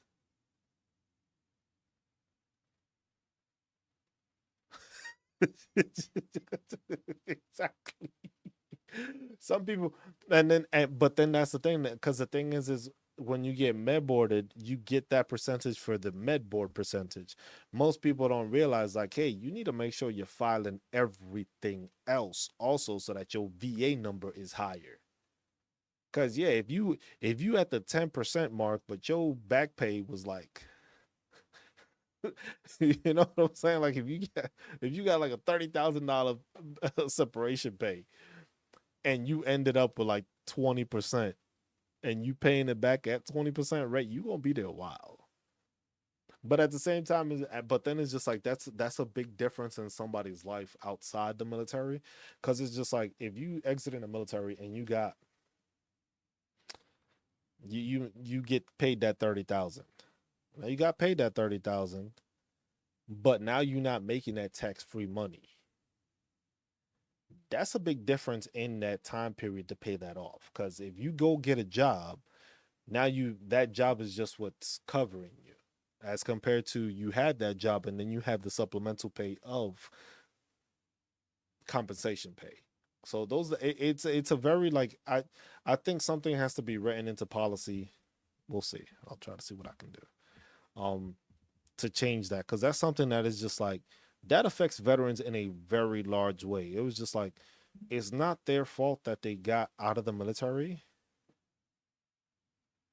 but you're hindering their future because you're making them pay back money that you gave them up front. And the thing is sometimes it's just like some veterans need to be better educated when it comes to those lump sum payments, because some people are just like, bro, I'm buying a Camaro.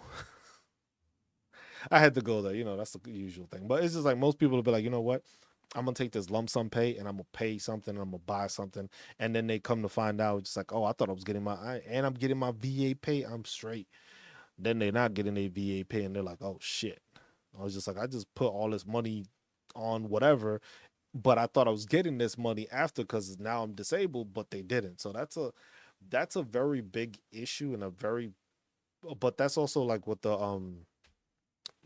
VFW was trying to implement with the Major Richard Starr Act, which is basically them putting it that if you are medically retired before your 20 years, you would still be able to collect both at the same time. So your retirement pay for medically being retired and your disability pay on top of that. You can only do that if it's after the 20-year mark now. Now they changed that. Yeah, see? I was like, but like that's what I'm saying. You okay with it now? But if it wasn't at that 80% mark, because that's the difference from 90% to 100%, it's like a $1,500 change. That's a big chunk of change. That's a big chunk of change. $1,500 is a lot of money that can go different ways for certain people. But then if you're getting that reduced even more because of separation pay, that goes even. You see what I'm saying? $300 is $300. That's still groceries. That's still gas. That could be a light bill. That could be your phone bill. That could be the internet bill. Like, you know what I'm saying? Like it's a big difference, and I think that's what it has to be changed. Yeah, and it happens, and that's how it happens. So that's why you're not able to get, because you're not getting your medical retirement and you're not getting your disability at the same time. Because if that's why they're trying to institute that, so for people that don't do it, because if you're at 20 or more, you get your retirement and disability. If not, you're only getting the disability. You're not getting both. And that's what they're trying to change. It was like, bro, it's not their fault that they're getting medically retired. Because you get medically retired out the military, or you get med boarded out the military, you didn't do it. It's not. It's not like you went ahead and was just like, you know what, I'm gonna mess up my back, and I'm gonna kill. Like, it didn't work that way. It was because of the military that it got that way. So it's just like, those are the things that people sometimes they don't understand. It's just like that shit happens all the time. People end up losing a bunch of stuff, and it's just like, but that's what it is. That's how it comes down to it. The pay and all that stuff. There's the, if it was combat related, there's the CRS. Is it CRSC or something like that? I was just like, that shit happens all the time. It was just like people get med boarded a bunch of stuff, and it was just like, the fucking military did this to me. I didn't choose this. I wanted to serve, but y'all messed me up to the point where I can't serve no more. It was just like, that's not my fault. And that's why I always found it so weird. That it was just like, and then you want people to pay back their disability, which is something that you caused, but then you want them to pay it back. So it's just like, I owe you. I was just like, I owe the military for y'all messing me up, and y'all compensating me for the fact y'all messed me up.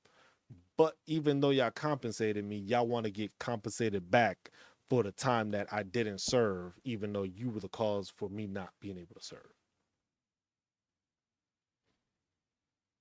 To this day, that's one that's always confused me, and it will continue to confuse me.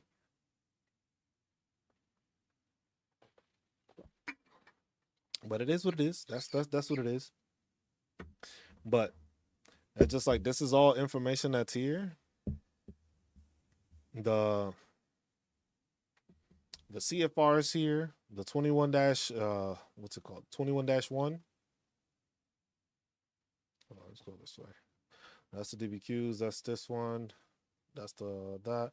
We'll switch that one out. Matter of fact, let's make another window. Then there's this, the resource. Hold on, give me a second. I need to use the bathroom real quick. I'll be right back. I'm gonna be right back, screen. I think I did. Did I put it back? I don't think I did. I need to figure that out. I'll be right back.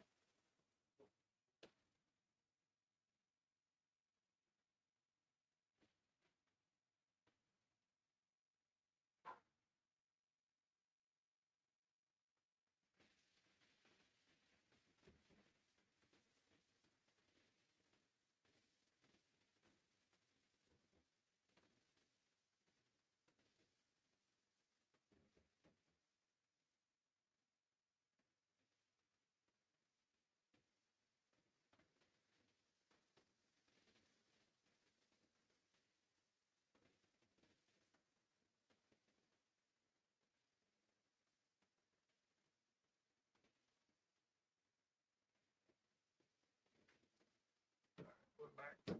Ooh. But yeah, that's just, those are just certain things and certain items that people need to realize. It was just like, this information is here. It's like, using this goes down and it gives you the breakdown of all this information. Burial and memorial stuff. E-benefits shows you DEERS, claim information, compensation, and pension. Shows you the CFRs, where you have to look at. It breaks it down what the pension is. Burial benefits. Universal adjudication rules. It gives you the appeals. So it shows you appeals and reviews. High level review procedures, and it gives you a breakdown, and it gives you all this information. the authority, the restrictions, who may conduct them, the overview of the process, and it gives you basically a highlight of everything that's going up. Initial actions upon request for HLRs, and it goes through it. And this is another resource that most people don't know of, never seen. Yeah, this it has a breakdown of all the stuff. It's just like this. Just it's free information that's out there. It's easy for people to use, easy for people to obtain. It's just like I said, a lot of channels like the way I see it is like a lot of these channels that are out here aren't doing this. They're not. They're going off of ways to try to get you to continue to come back to their channel. And I was just like, at this point, if you come to my channel, you tune in, you watch, you gain something from it, you learn something from it, and then you take off and I don't see you again. If it's benefiting you, I'm cool with that. I'm cool with that. I don't need to try to scare you into coming back like, oh, like the biggest ongoing thing is just like, oh, there's gonna be changes to the mental health evaluation, this and that. And I was actually watching another veteran that he has like I think is it veteran DP? I think his name is veteran DP. He has information and he has one of those that he has like that the documentation, he has the presentations and all that. He has like a consulting like firm or whatever the case may be. Um and he has like actual people that are accredited and stuff like that. And it's just like he was explaining to it and he showed it was just like regulations.gov. You go to regulations.gov and you can look up where it shows what it is that the changes are. VA Insider, that's another one. Let me see. Who do I have? Cause I got a ton. I got a ton because that's why most of the time that's what I look at those just to I need to learn also. And I can learn off of other people's channels. Cause there's the okay, so I know there's the After Service LLC, and it's a wife and husband that are two VA attorneys. They have a channel.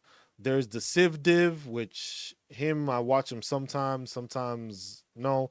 Does have good stuff, but sometimes it's just like you doing too much, bro. There's the KMD 89 VA claims consulting. He used to be, I guess, a VA rater before. VA Disability Group PLLC. Um, who else we got? Got Veterans Info tab, which the dude is always giving out information, just like random. Like he'll find just like links and stuff. He saw this, saw that, and he'll just literally make a video off of it. Um, there's the veteran DP's another one. That's the one that I was watching. That he was the one that showed me that stuff, and it's just like he's straight to the point. He's not gonna bullshit you, and that's what I like about him. He doesn't try to fluff it. He tries to give you the direct answers. Doesn't try to like give you information that might make you like worry and stuff like that. Because it's just crazy. Yeah, combat crazy. It's funny because that was the next one I was gonna. That was the next one on my list right here. Because I'm going down like my YouTube feed and I'm just looking at it. There's VA Claims Insider. Who else we got? Yeah, Max VA Disability, VA Claims Academy, uh, Veteran of Veteran Info, which that's the one that has a big Facebook group because that's where I learned a bunch of stuff too. Um, there's the Reddit page. There's the Veteran Benefits Reddit page, which has a crazy amount of information on there also. Um, and that's mostly it. But there's a ton. There's a ton more. There's a ton that I just see and pop up, and there's other channels that are popping up. Combat Craig is one that I watched at first when I was trying to learn some of the stuff I was learning when I was filing for my disability claims, and then from there it was just like once they said, "Hey, Code of Federal Regulations," I was like, "Okay, let me study this. Let me see what it is. Let me see what it says." Then it was just like then from there, I just went to my medical records. Then I found everything that I had went through, every issue I had. Yeah, the Reddit page, that one is ridiculous. Hold on, I'll put the link in here so you can have it.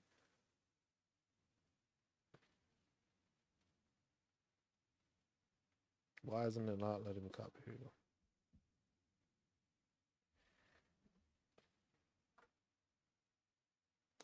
That one has a ton of information in it. That Reddit page, if y'all don't know Reddit, that's one thing y'all want to learn. Y'all can click on that, and that thing has. Let me show y'all. It has this. So this is the Reddit page for them. Oh, I can't really see it on this thing like this, but it has it like that. So it has knowledge base. You click on the knowledge base, it'll give you, it'll take you to the page. Then it literally has a breakdown of all this information: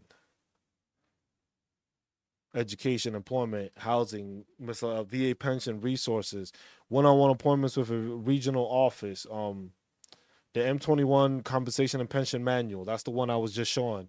Um, and then it goes down the list: death and survivor benefits, disability compensation. It goes down the list of all these different things. Education and employment, same thing. Click on it, get all that stuff. Healthcare breaks it down, and you just click on it. So let's say we want to look into buddy letters.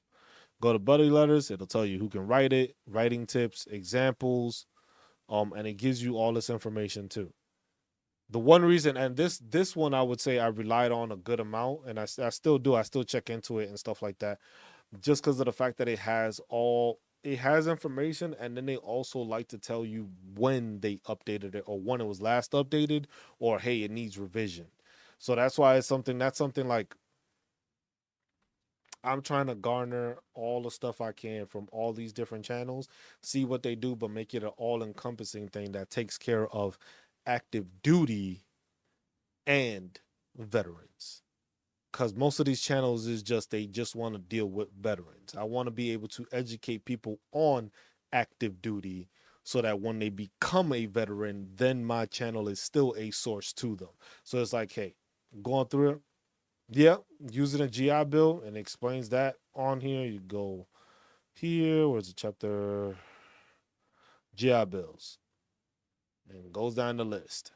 Chapter that gives you the Montgomery, the veteran, the VEA, post 9/11, the Montgomery GI Bill Select Reserve, and it gives you all that information, and it goes through it, and it gives you a breakdown of the information. Gives you a breakdown, and this is one of the resources I use, and that's something I started using, and I stopped going away from a lot of these channels, because a lot of these channels, they were just telling you like, hey, how to get to 100% with one claim. Bro, that shit don't happen for everybody. I was like, you give a lot of people a lot of false hopes, but hey, it's clickbait. A lot of people are gonna jump on it and be like, you know what, I'm gonna watch this video. Yeah, a lot of people will jump on there and be like, you know what, I'm gonna watch this video right now. You know why? Because off of this claim, I can get to 100%. And that shit don't work for everybody. Not everybody has the same resources. Not everybody goes. It was just like, yeah, you might have found one person that was able to use that one claim and made it like 8 different ones. Like I just seen a recent video from somebody that posted. It was just like, oh, tinnitus is the 90% claim one. I'm like, yeah, you can secondary connect all that shit, because tinnitus is one that usually just gets approved because there's no way of actually claiming it. But then to claim all these other things that get you all that percentage, you still have to have a diagnosis for it. You still have to have documentation for it. You still have to go through the process. So a lot of the times it's just like you giving veterans this information that is just like, this isn't a one shot deal. That means you have to file for tinnitus, get a service connected. Then after that service connected, then you start connecting everything else. And if you're connecting it to migraines, cool. But if your migraines is what caused something else, you got to make sure that the migraines gets approved. So you may be delaying a veteran's,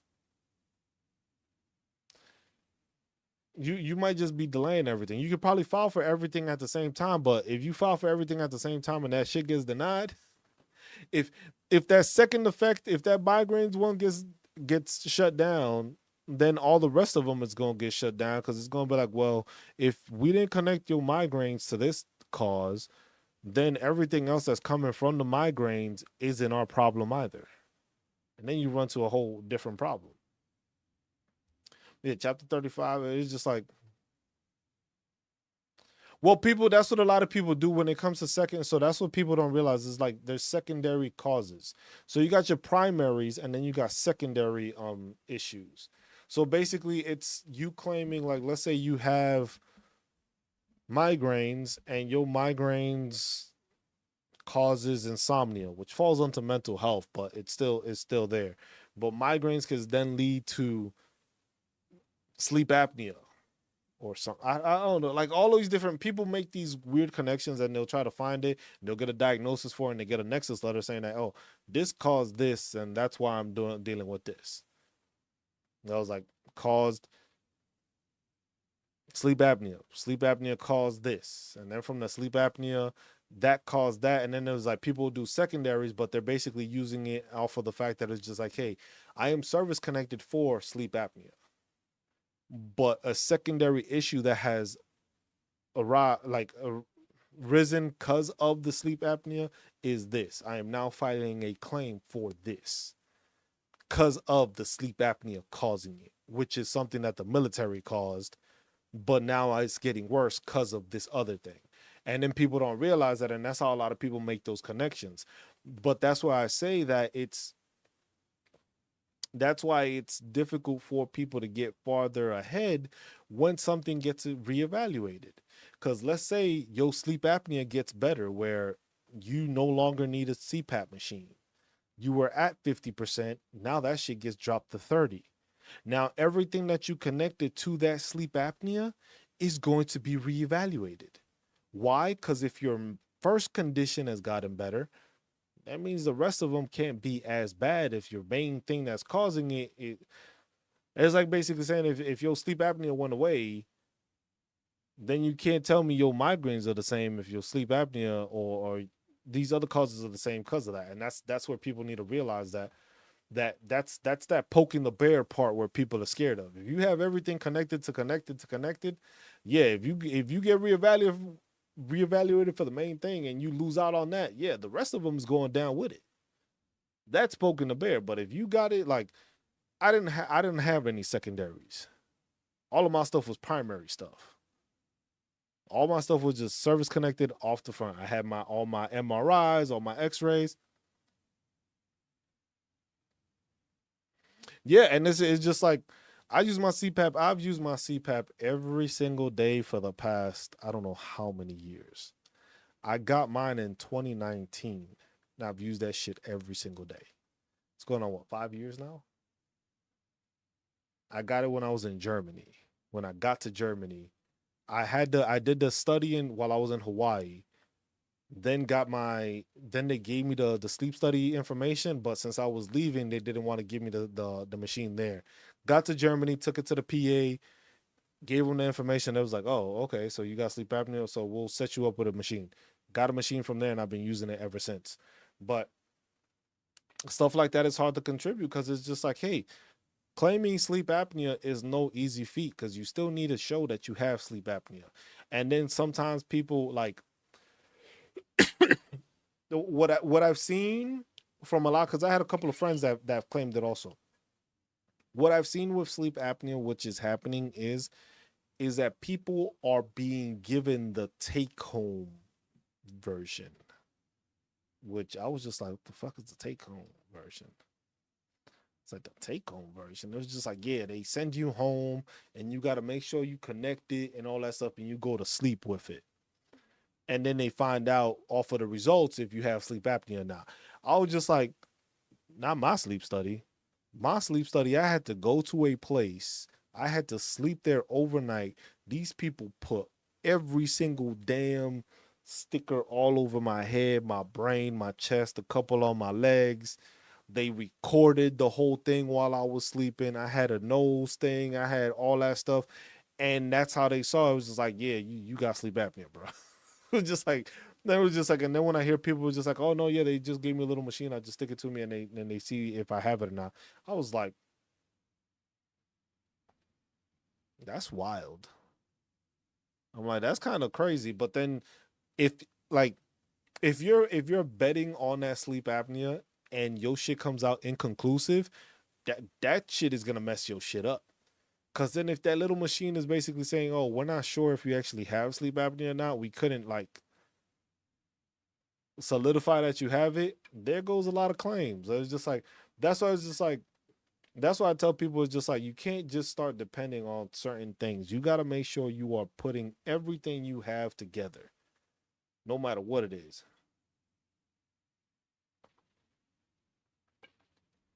Yeah.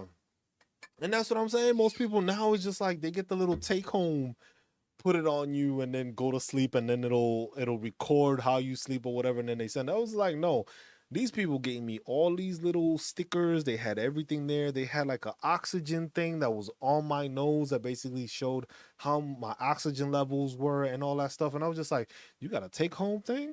I was just like, you might be able to sleep wrong and go like that. And I think that's what makes the sleep study show how much sleep apnea you have, because you uncomfortable. You uncomfortable as hell because you have all that shit on you. And you're not in your own place. You're not in your own bed. And then it was like, go to sleep. Like, bro, I'm already uncomfortable. I ain't gonna be able to fall asleep comfortably. So your sleep is gonna act up more because you're not comfortable while you're sleeping. So that shows it more. But if you at home and you have that thing, it was just like, I think I had a friend that did it, and he was like, man, my shit fell off while I was I was like, bro, what? He was like, yeah, I was having it. It was like, it came back inconclusive because I think I was sleeping. I like rolled over and the shit like detached itself. So it didn't track anything. And I was just like, bro, I was just like, I didn't have that issue. My shit was just like on and it just tracked everything. But it's like, yeah, you go home now to get a kit. And I was just like, you expect people to just do this. And then from there, that's how y'all going to base it off of. And then those results are there. So the thing is just like, how concrete are those results? Because the thing is for me, I also had restless leg syndrome. If I'm doing that take home kit, y'all not gonna see I have restless leg syndrome. Because the only reason they saw that was because I did the sleep study and I slept at that location and they recorded the whole time I was sleeping. And when my legs was twitching and all that stuff, and they saw the spikes and everything in the movement, I was just like, restless leg syndrome. And they put it on there. You can have restless leg syndrome and that could be causing it. They ain't gonna tell. Mine done, it was like it was bad. They was like I had 124.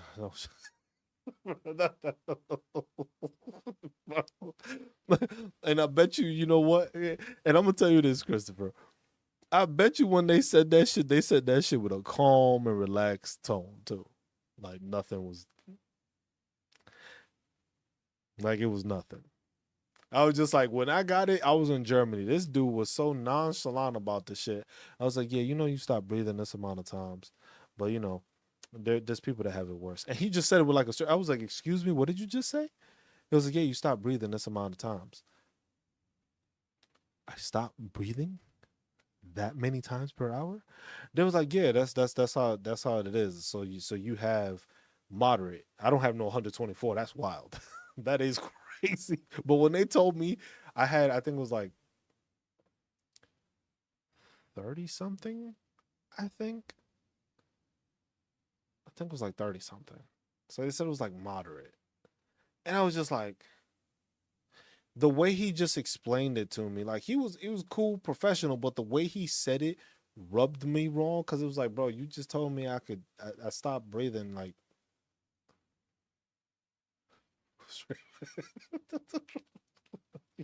and they speak to you and tell you, and it's just like, you know this, I could die from this. like y'all saying it like it's not that big of an issue. This is a fucking issue. I didn't know I stopped breathing like that. I was just like, I didn't know. I just woke up. And then when he explains to you, it's just like he was just like, look, the reason it was just like you probably get up a bunch of times and you had to go pee. You probably wake up randomly and stuff like that, but then you're able to fall back asleep, right? And I was just like, yeah. I was like, he was like, oh well, that's because you're healthy. I was like, what do you mean? He was like, it's your body telling you to get up and move around or do something because you're not receiving enough oxygen to your body. So since your body is actually trying to rest and recuperate, the fact that you're not receiving enough oxygen is not letting your body actually recuperate and regenerate itself like it normally does.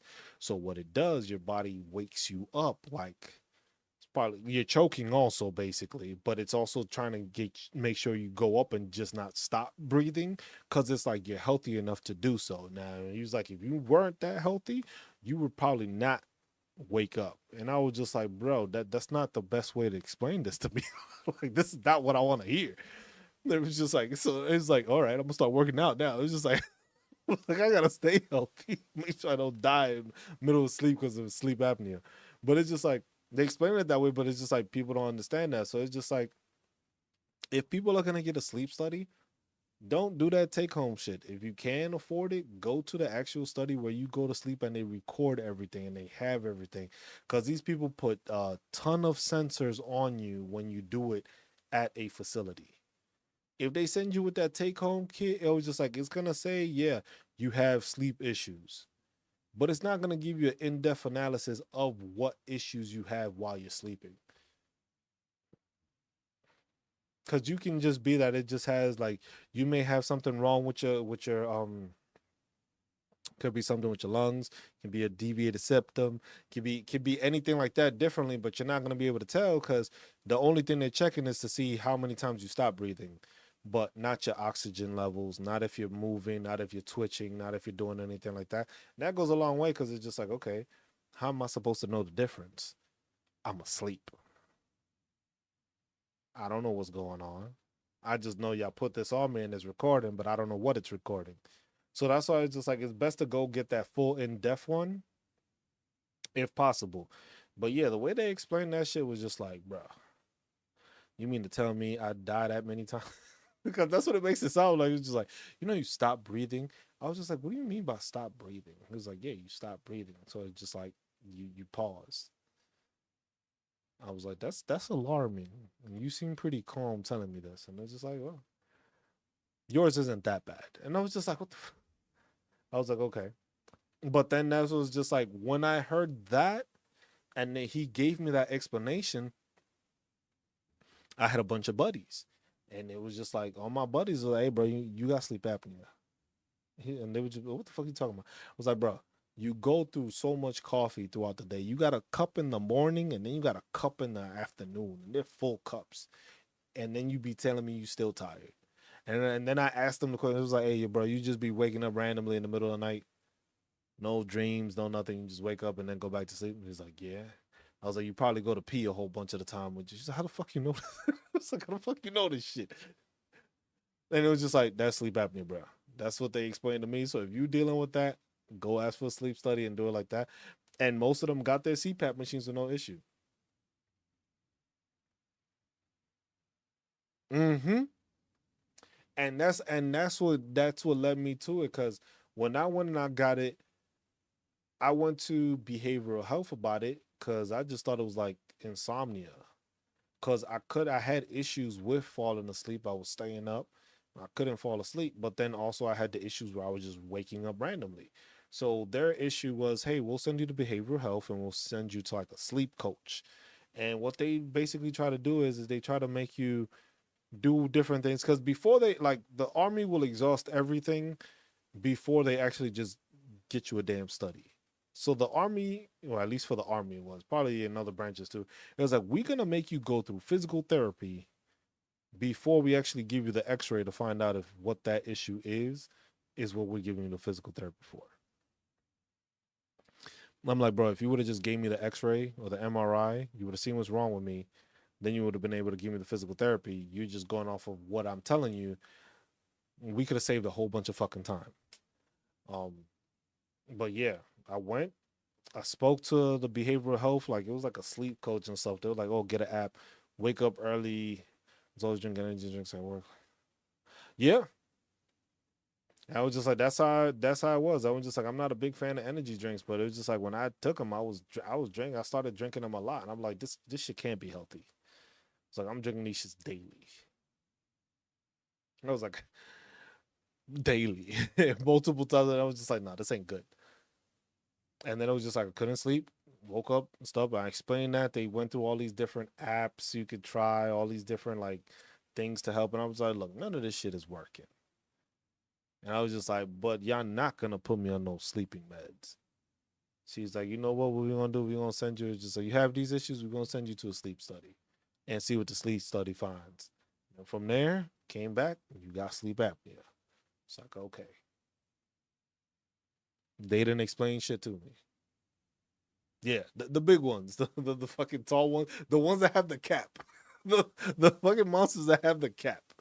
Those are the ones that it was just like running into. And it's just like that shit takes an effect, and it's just like. But then after I got my CPAP machine, I was just like, I'm able to sleep. I I, I stopped waking up in the middle of the night. I stopped having to go pee in the middle of the night. I woke up and I felt fucking refreshed, and it was just like I felt like a brand new fucking person. I was just like, damn, I haven't felt like this in fucking ages. I was just like, this is what this is how my body's supposed to act when it has air all the time. I was just like, damn, this is a big difference. And people don't realize it, but that's a yeah.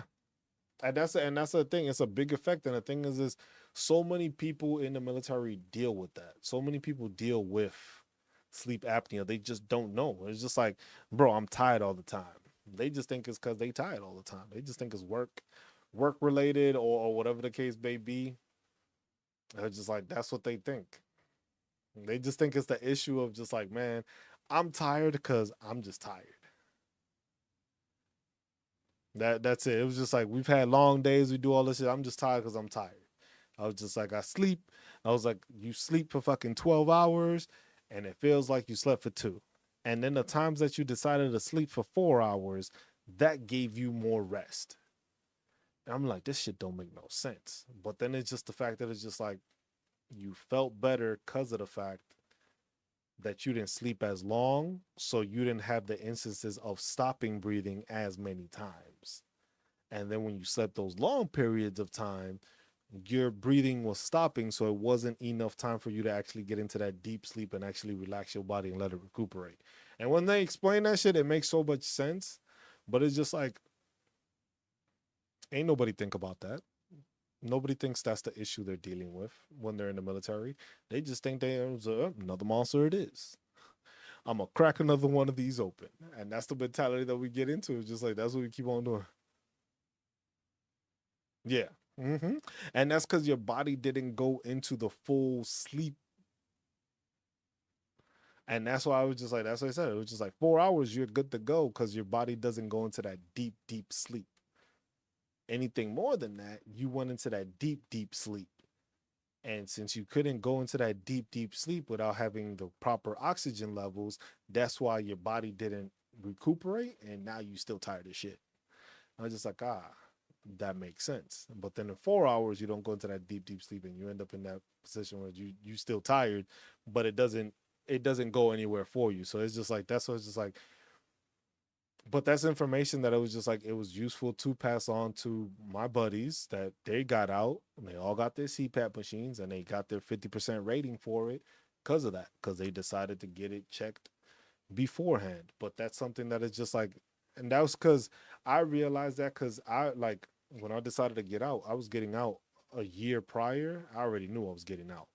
So that year prior, Combat Craig, VA Claims Insider, I was watching these videos religiously, just trying to find out this, and that. But then they just took me to the Code of Federal Regulations. Once I saw that, I was just like, okay, yeah. You. That's the thing. The thing is that most people don't realize it's just like the shit that you're dealing with is something. We just classify it as okay, just suck it up and keep moving. That's what we get to the point. It's just like, we'll keep it moving.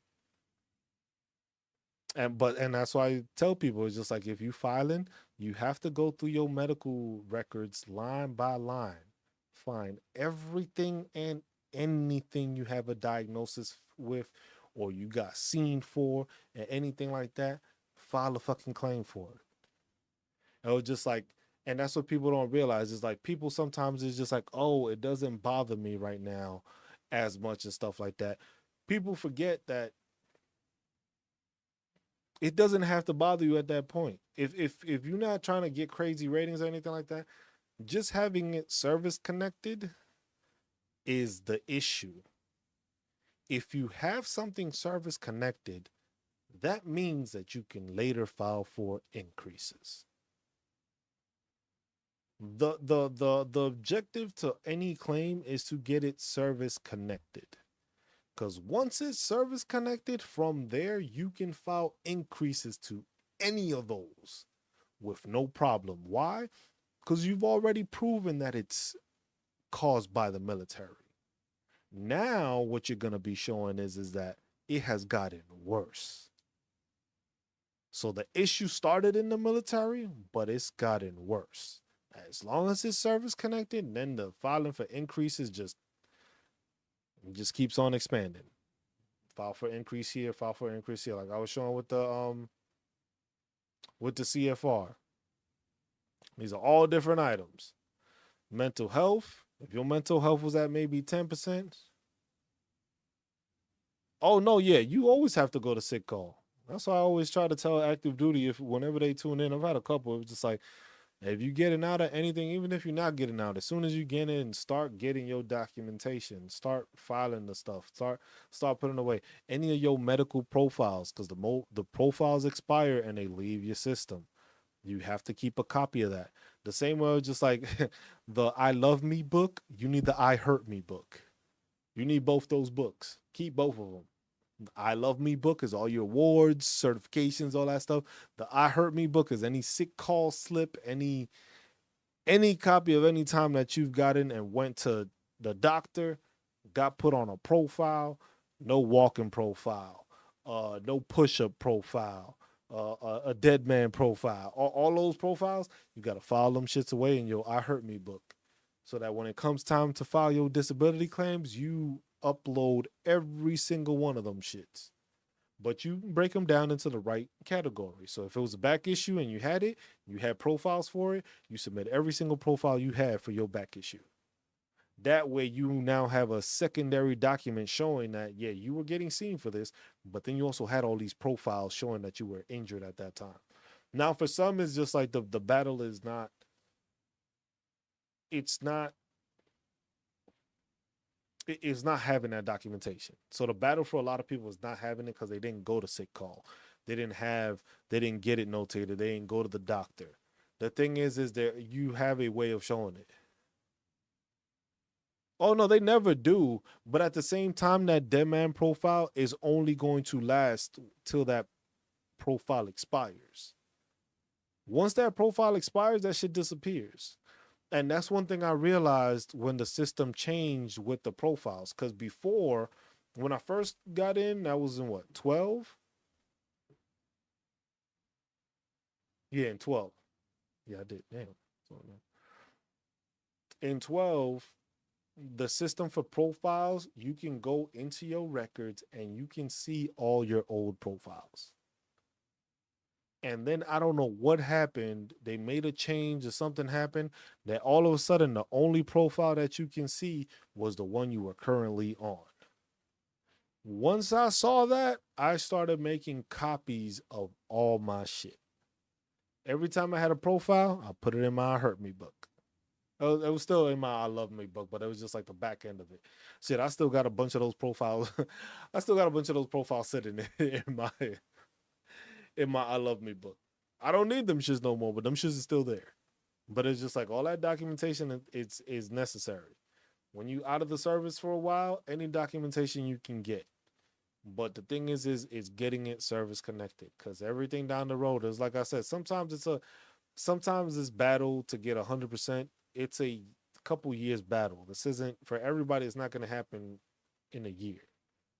I was like, sometimes it takes time to get there. But if you're going through this and you going and you got the endocrine system, you got digestive system, cardiovascular, respiratory, impairment of hearing or losing hearing, just any joint or muscle pains, you having all that stuff, you got to just get it service connected, whichever way it is, whichever way you showing that documentation. Yeah. It was, and that's the thing, and that's what a lot of people didn't realize. And then when I realized that, I was just like, this doesn't help anybody. It was like they changed this for a reason. I was like, because I used to be able to see all my records. Now all of a sudden they don't. So they changed it. So basically, if you had a profile, the profile is no longer, because basically it's a profile. So it's a temporary profile. So they basically saw that it was in your record, but since you're not injured and it's not permanent, you got better. So a lot of people miss out on a lot of information there because that's a big document right there. If you got put on a profile multiple times for an injury that they say isn't service connected, and you would have put that information in there, they'd be like, "Well, he did get seen for it multiple times for it, so he has done it." There it goes, because that helped my claim when it came to it. It was just like I had this injury. Here's the times I went to, because they had me going to physical therapy. But then this is a profile showing that I had this injury for this amount of time. I was just like, I was dealing with it since this time period, but I went to physical therapy, and then it was just like physical therapy wasn't working for me. Why? Because I had my fucking bones are just fucking. So it's just like physical therapy is not doing anything. It was like they gave me steroid shots, and it was just like my bone is still rubbing. They're still clickety clacketing when I'm doing the movement, and then it was just like, okay. I was like, well, we'll send you to get an X-ray. I was just like, after all this shit, now y'all want to do it? And I was like, okay. Had a tear in my hip. Same thing. It took them a while. It took me leaving or saying I was leaving Germany when it came that I was supposed to PCS, but then I signed a deck statement saying I'm not leaving and I'm just getting out.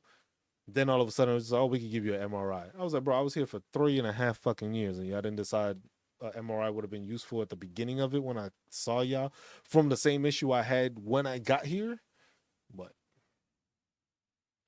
it's learning that that's how the military does it. That basically once you get to a new location, at the new location, most of the time they try to just give you anything else to make sure that you are fit to fight. Once you are leaving and they know that you're leaving the location, then from there they want to supply you with all the information and stuff like that. Because then it's just like, look, you leaving us, we don't care. We already know we're getting your replacement. This other unit can mess with you and deal with you on the back end.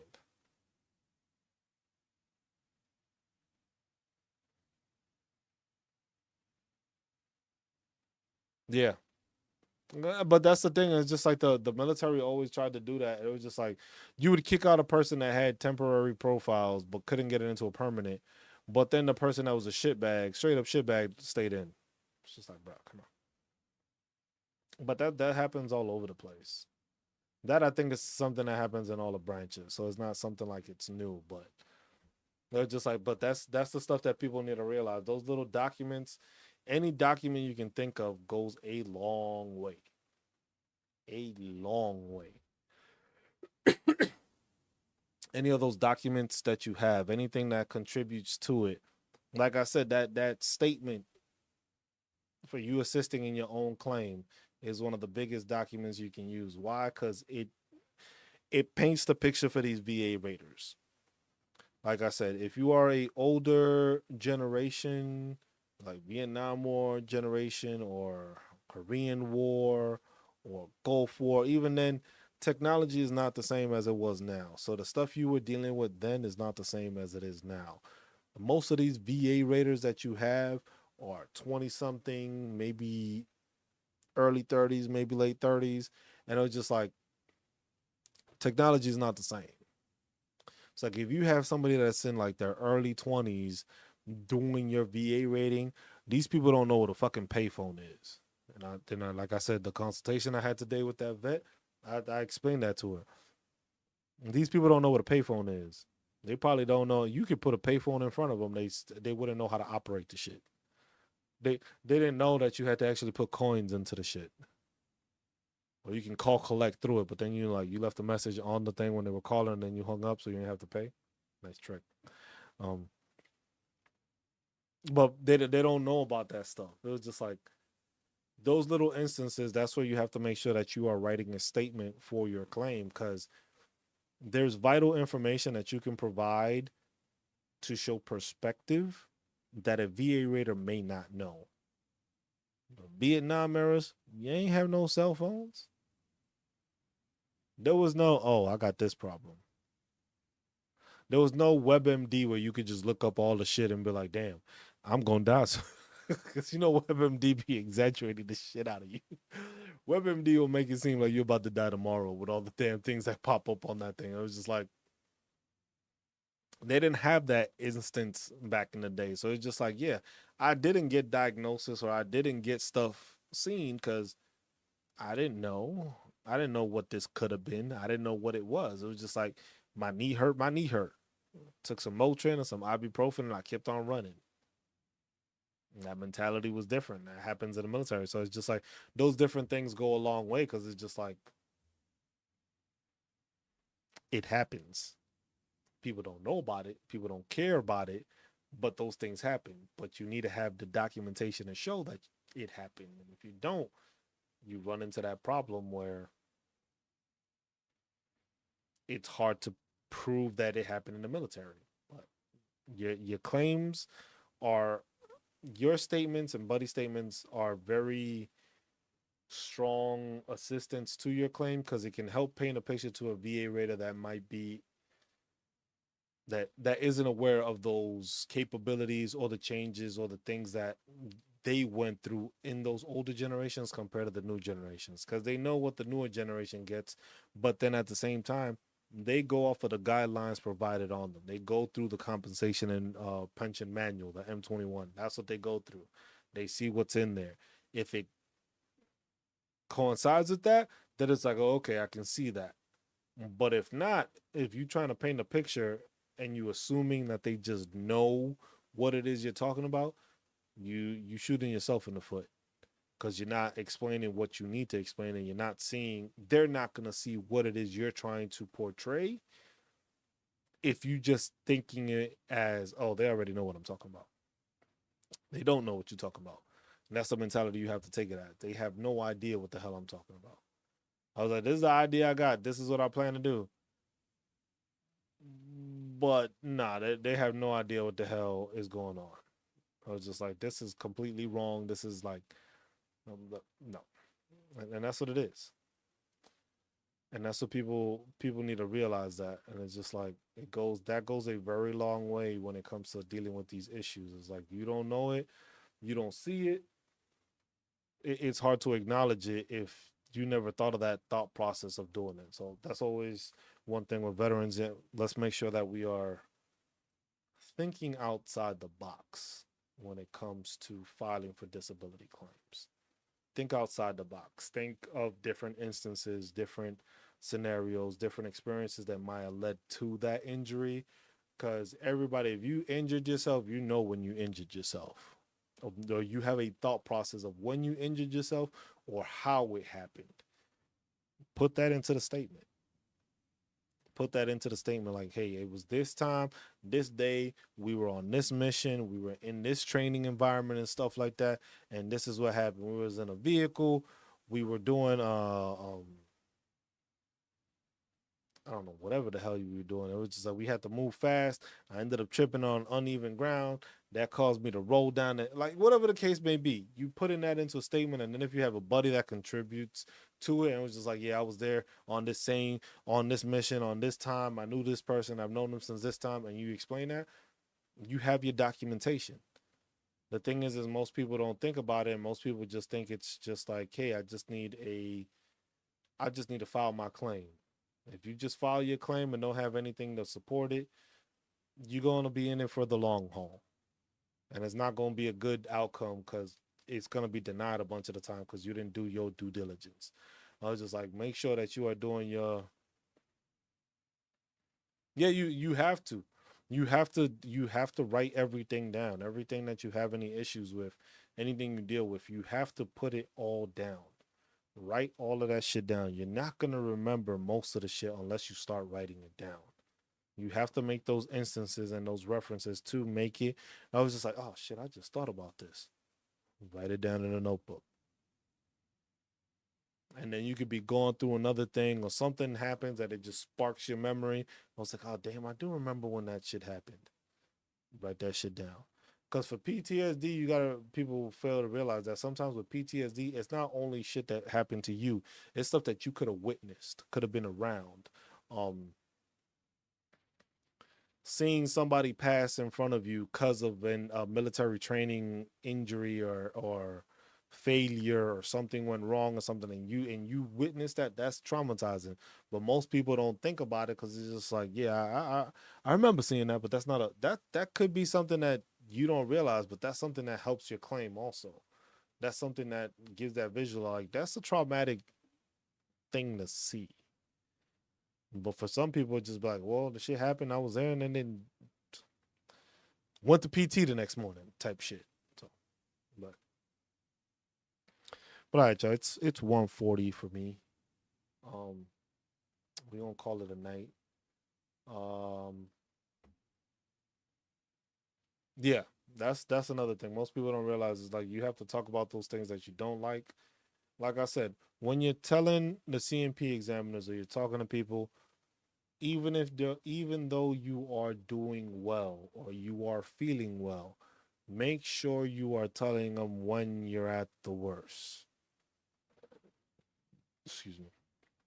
When you're dealing with it at your worst level, the worst part of it, and stuff like that, and deal with it that way. So that way you are explaining and expressing, yes, today I'm doing good, but this is a good day. On the bad days, this is what I deal with. And that's what most of the other days are. This is one of those rare few good days.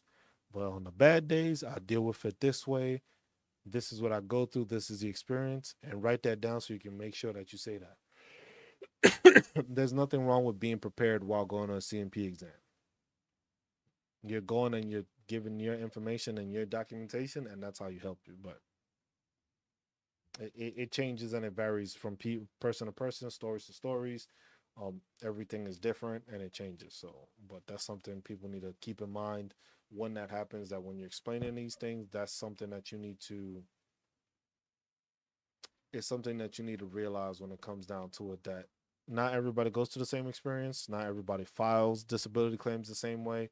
Not everybody has the same X-rays, same MRIs, CAT scans, therapy count or counseling or documentation of medical is not the same. Every person is different, but the things that don't change are the regulations, the way to file, the DBQs, Nexus letters. That stuff doesn't change. The formatting sometimes it gets updated and changes, but that's the stuff that stays certain. What you have is what you have, contributed to what is in documentation and in writing so that you know what you are capable of receiving and not just expecting that, oh, I got all this shit, I'm gonna get 100%.